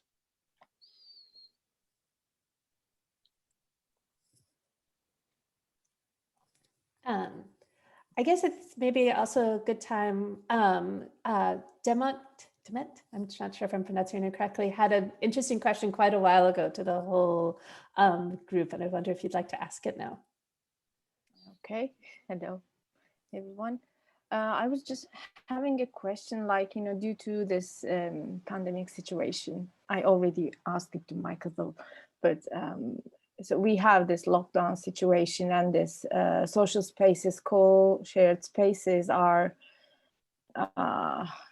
within such an important position right now. So how to use them or how to consider them in terms of social distance was my question. Thank you.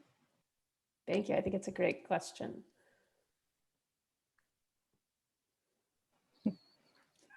And nobody is having an answer also. No, but I would like to address it, at least from a Danish perspective, because I think it offers both some problems and also some opportunities. And we've had actually a photographer visiting a lot of co-housing projects over the past 6-7 months, and she's experienced how they have reacted to this lockdown. And there are different tendencies in Denmark. Many of the communal facilities that our photographer has visited are not in use. So that is, of course, a problem, because that's the core of most Danish co-housing, is the communal space where you get together and eat and cook. But there are also stories of how these communities are still working. So they cook for one another, and then people come and pick up their food, but don't sit and eat together. There are also stories of people that, as they are now away from their work and maybe from their family, they find some comfort in the housing community where they live. So they, as a limited group of people of 20-30 people, they can still get together and have their little enclave. So my understanding is that they also they can also play a role in the times that we're in right now. Yeah, that's right. I don't have an answer to your question, but maybe it's kind of reflection, which I think is important, because I think that one of the key aspects of, let's say, the different form that we've been discussing today is that they all require a certain organization and, let's say, a certain following of rules, because in fact, living together and sharing is not something that is easy. It's something that requires discipline. Agreement, and also probably in many cases also can unfold into, let's say, frictions and difficulties. So to me, now I don't know especially how these, let's say, how this can be solved. And I think what Michael says, he probably he has more first-hand understanding. But somehow I have the feeling that within this sort of life organization, there is perhaps more, let's say, capacity to see somehow that in a way life is also something that follows certain patterns and forms of organization that maybe other forms of life do not consider. Okay, so we will all try and see, I guess. I have a small reflection here from Chile, that we can see that I don't have an answer neither for this question, because I think it's really difficult. But what we have seen from these neighborhoods, that they are really dense and they have a really strong community ties in the daily based activities. We still can see that is happening. And even though people had a lot of difficulties with, economically speaking, with the lockdown and etc., neighbors would keep together to help them between their own families, so they could cook some meals together to help them. So I still think that there are still some strong community base there, that here in Chile, we used to say that these ties were broke due to the dictatorship. But I think there are still some neighborhoods that they have these strong roots and strong community-based, daily-based activities that they can still manage together. So I feel that is really a way of hope in this whole situation. Okay, no, my question was coming actually from from a self research, or let's say, like, I'm searching for an answer, but of course there is no answer, and I am living in the city of Istanbul, so the strong ties and connection between the societies already existing here. The case is, it's just like, it's about health issue and how healthy cities will take this or as a new pathway, maybe as an opportunity to redesign, or will there be a new design? It was just my brainstorming session's outcome. I really appreciate the question, because in the US, so many of the questions have been about public space and, in what ways can public space design both sort of facilitate social interaction, even in times when, for health reasons, people need to be socially distanced. But is there something almost a sort of scale of public space that sometimes prohibits its use, but other times enables it? It's been very interesting for me. I live in just a residential neighborhood, but one that is almost sort of an informal co-housing. We have a community green space. And what we've seen is that it's sort of large enough that everyone has been able to be on the green space. And so right from the very beginning, we've never experienced lockdown in really anywhere in the US, but particularly where I live in the rural mountains of Virginia.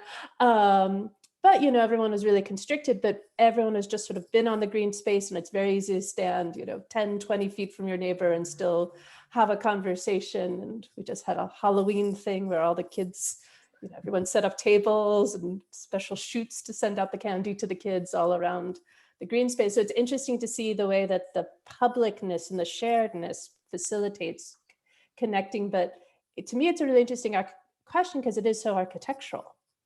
There's a space and a design element, what makes sharing possible or not possible in times like this. I think it is a great time to transition to sort of any questions for the whole panel. If you all, also I want to welcome all of you to ask questions of each other, because I think there are so many interesting questions that the 4 papers raise across each other.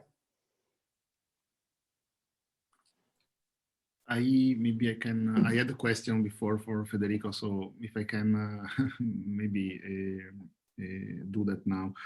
I think that the case of co-living is very interesting, and I think that, as you pointed out, the reference to the residential hotel is very pertinent, and that in fact commercial enterprises, real estate models like the one that you are presenting can also somehow are certainly interesting and can also, let's say, tell us something about the way of living. I had somehow 2 main, one maybe specific questions, which I think are important to understand, let's say, how to really understand, let's say, the model that you have presented. And the one is about actually food preparation. So is the kitchen and eventually other, let's say, domestic cores or spaces embedded in the unit or not? Because we have seen a lot of living room, chill space, but I'm wondering more about these, let's say, domestic facilities, where they are, also collectivized or not. And the second question, I just put also the other one, is that one interesting aspect of a residential hotel was that they were seen as a really alternative to mansions in the house for, let's say, the higher classes, or really, let's say, nearly permanent living spaces for, let's say, other people. So I think in your presentation you started by saying, okay, this is something that is targeting the millennials. I'm wondering who's actually really, for who are these projects made, and is something like really a niche, or eventually do you see also the possibility for this to becoming actually something which is, let's say, more open in terms of, let's say, the person or the subject or the protagonist for who, let's say, this model is developed? Okay, thank you. So yeah, so in terms of so the kitchens, which I think as well, which is the fundamental element to understand, I mean, the different organizational layouts of these kinds of typologies. So like in the case of London, in between the central corridor, you have another buffer zone, which is like a kitchenette shared by two studios. In fact, they named like this typology Tudio. So, but it's really bad because it doesn't have natural ventilation. So it's like a small kitchenette, which is then connected to a central kitchen, which you can find on all the floors. And then you have a bar or a restaurant on the bottom floor. So like I would say there is a whole gradient also in the food preparation or in the meal consumption, from the more private thing that you can share with just your roommate or room neighbor, till the public meal sharing with in a public bar. So you have the full gradient in the building. But this is only the case of London. Then I think in general, you have more like this industrial kitchens in more than one, usually, like I would say in a similar way that you find in these big co-workings or a big co-working space in the big city. I would say this is similar as a concept. But there is no there is no such thing like you have in co-housing, that you have like the community that says one day he's cooking or the other one is cooking. It's like simply you use the tools there, but it's free to, it's not there's not a schedule arranged, I would say. And going to the inhabitants of co-living, I think, yeah, this the thing on millennials or Generation X is more in the description and in the narrative of co-living, but of course there are other social characters inhabiting this typology. But for example, when I went to interview people in London, the oldest inhabitant was 40. So I think the average, it's I mean, it's not necessarily the digital nomads that they praise, but it's true that in the end, it's this, it addresses that kind of population. And in terms of permanency of this population inside the building, I would say that we are still distant from the residential hotel model, where, of course, in New York, you had in the 20s people that were living like also 20 or 30 years in hotels. If I'm not wrong, like the longest occupant of the Waldorf Astoria lived there 34 years. So which is basically the time you can live in an owner-occupied house. While co-living, they have a turnover of 18 months now for the moment. So I think also this is aimed to continuously regenerate the same kind of social target inside. So even if the people change, the kind of people they want to incorporate in the building is the same.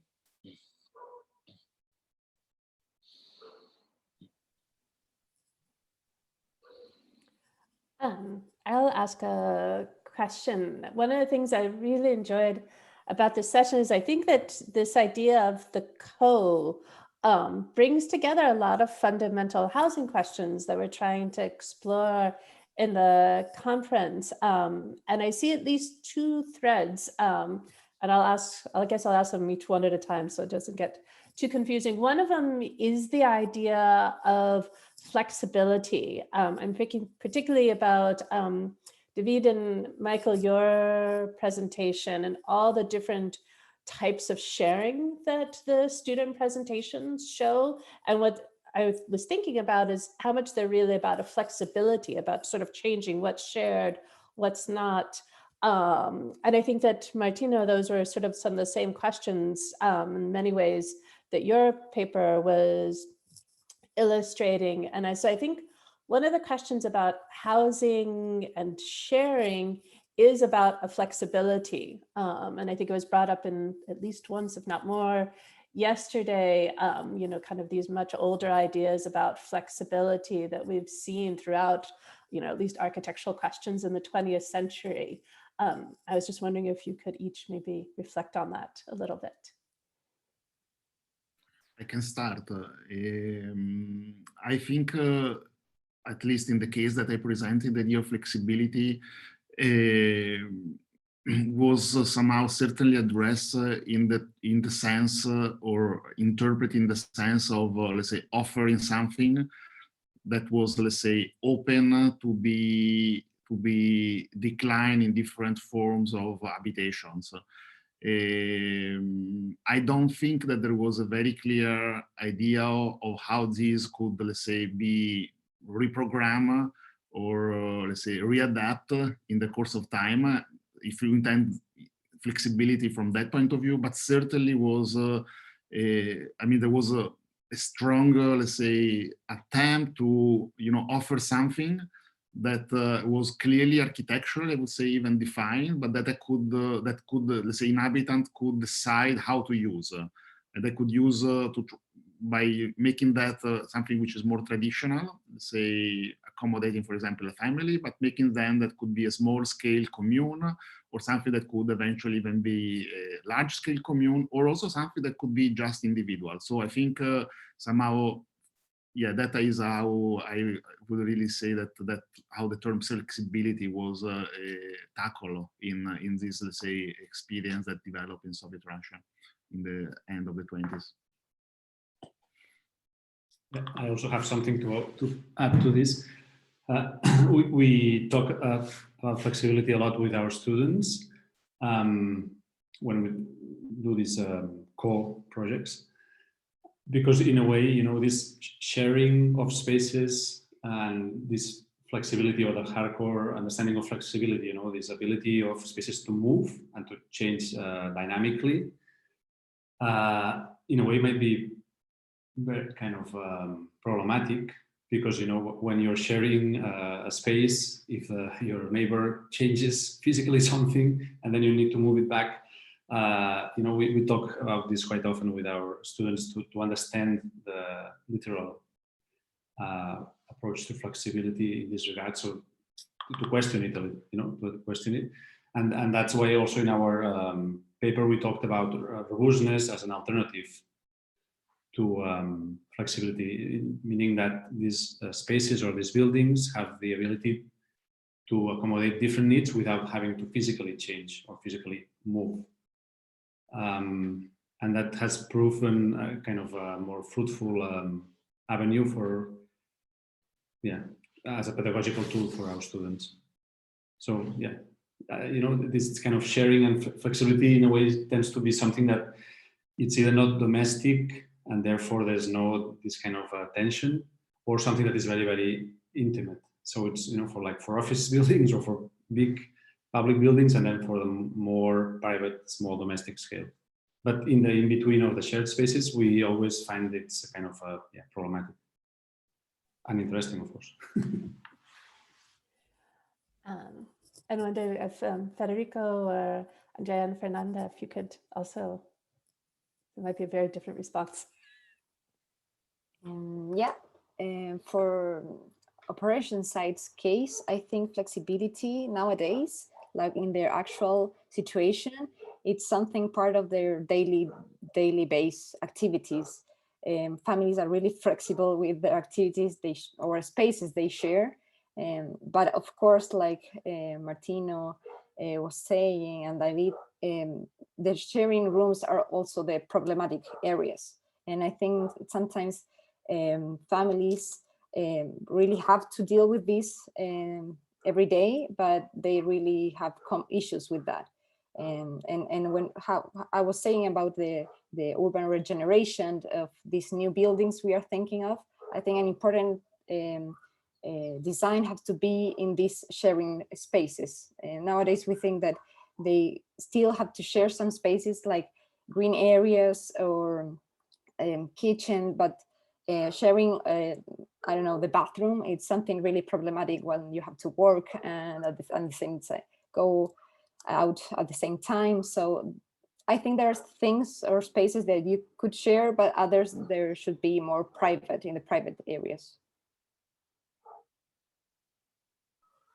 Yeah, and maybe because I think that the flexibility, how I mean, we explore the term since now is more on the functioning of the building and of the life that unfolds inside. But I think another way that, like, is my way also to intend flexibility, is the ability also to move in and move out from a certain housing typology, and I think relates to something that was addressed yesterday in some sessions regarding tenure, etc., which I think for the moment is in contemporary co-housing, for example, one of the big challenges, because it's like, even if you have people that has the economic capacity and would like to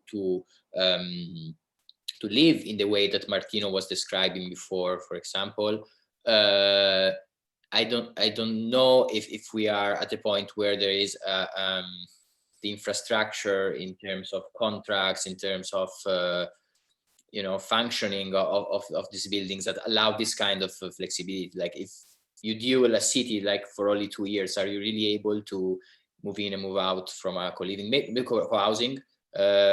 Maybe this is happening in some cases, and I would be curious to know if this is happening somewhere, but I always see it more like a long process, so like a limit to this in terms of flexibility, if we intend it this way, maybe. Fascinating. I'm very aware of the time, and we have only 16 minutes before the next session starts. And so I want to make sure people have time to run and have a break. Are there any final questions that anyone would like to ask, even just reflections? I would have one. Right. In this project, I think there has been a discussion about collective areas, mostly refer to, let's say, householding or to some function of the house which can be shared, kitchens, or even leisure activities. I wondered if the prefix "co" can also be related to the domain of production, or if that one is can be eventually happen independently from a private or collective. I don't know if it's clear. Well, I think it's a crucial issue. I mean, in the case of, I presented that was outside. It had little to do because there was the industry there. So these were really, let's say, meant to be, let's say, housing for the worker that would engage outside. But I think that this relation between housing production and reproduction is certainly crucial. I think that in a way, the case that Federico presented in a way tackled that, and somehow perhaps as he was saying, that's exactly maybe the feature that makes this form of housing convenient, in the sense that it provides, let's say, both space of living, but also space of working, and maybe that is somehow the niche that he was describing. But I'll let him maybe talk about that. Yeah, absolutely, it's exactly that. I mean, it's when you find someone that is at the same moment looking a space, like work independently just with his laptop and a room, co-living, it becomes convenient in a sense. So, and in that case, like in most of the co-livings, of course, the subscription to co-working for external people is much higher from the one of who lives there, in order to, I mean, promote like this space. But that's like for immaterial work. I don't know if you were maybe addressing also the forms of material production, which I think there are some experiments around on the combination of co-housing or let's say, suffix habitation forms and material production, which is, I think, a part, also another possibility, of course. It might be that, I mean, referring to the questions about the pandemic and the effect of the pandemic, that maybe one of the, let's say, outcome is of all these is in a way reflecting the relationship between, let's say, living and working. And I think that since actually working its multiple dimension is actually a social activity, somehow, yeah, probably in a way also working together with all the benefit that this could produce that have been discussed about living could also, let's say, being a future or a future step for this form of living. I think it would be interesting perhaps to ask to Michael and David, who has perhaps engaged in let's say design experiment with students, whether this let's say step has been part of their thinking. Yes. Would you like to answer? I think you could probably quickly. I don't have an immediate answer to that, but we have looked into, and you also see that in I think contemporary co-housing across Europe, that that their spaces, they're not flexible in the sense that things move, but they can accommodate different uses. And we have also studied that with our students, how the same space can accommodate either office use or light production or other in other ways interact with the city in which this building is located. And to me, that's it makes a lot of sense, also from a sustainable perspective, of course, that that the buildings have a resilience and a robustness that allows them to last longer and to be used in multiple ways. I should probably, unfortunately, stop us here. I think there's much more to discuss, but I want to thank all 4 papers for really fascinating papers, and I think it was really stimulating, lots of stimulating thoughts and conversations that I think will keep carrying through the next few days. So join me in thanking everyone. Thank you, Sharon. Thank you. And Thank you very yes, much. hope you enjoy the rest of the meeting. Thank you. Thank you. Bye. Thank you. Bye-bye. Thank you. Bye.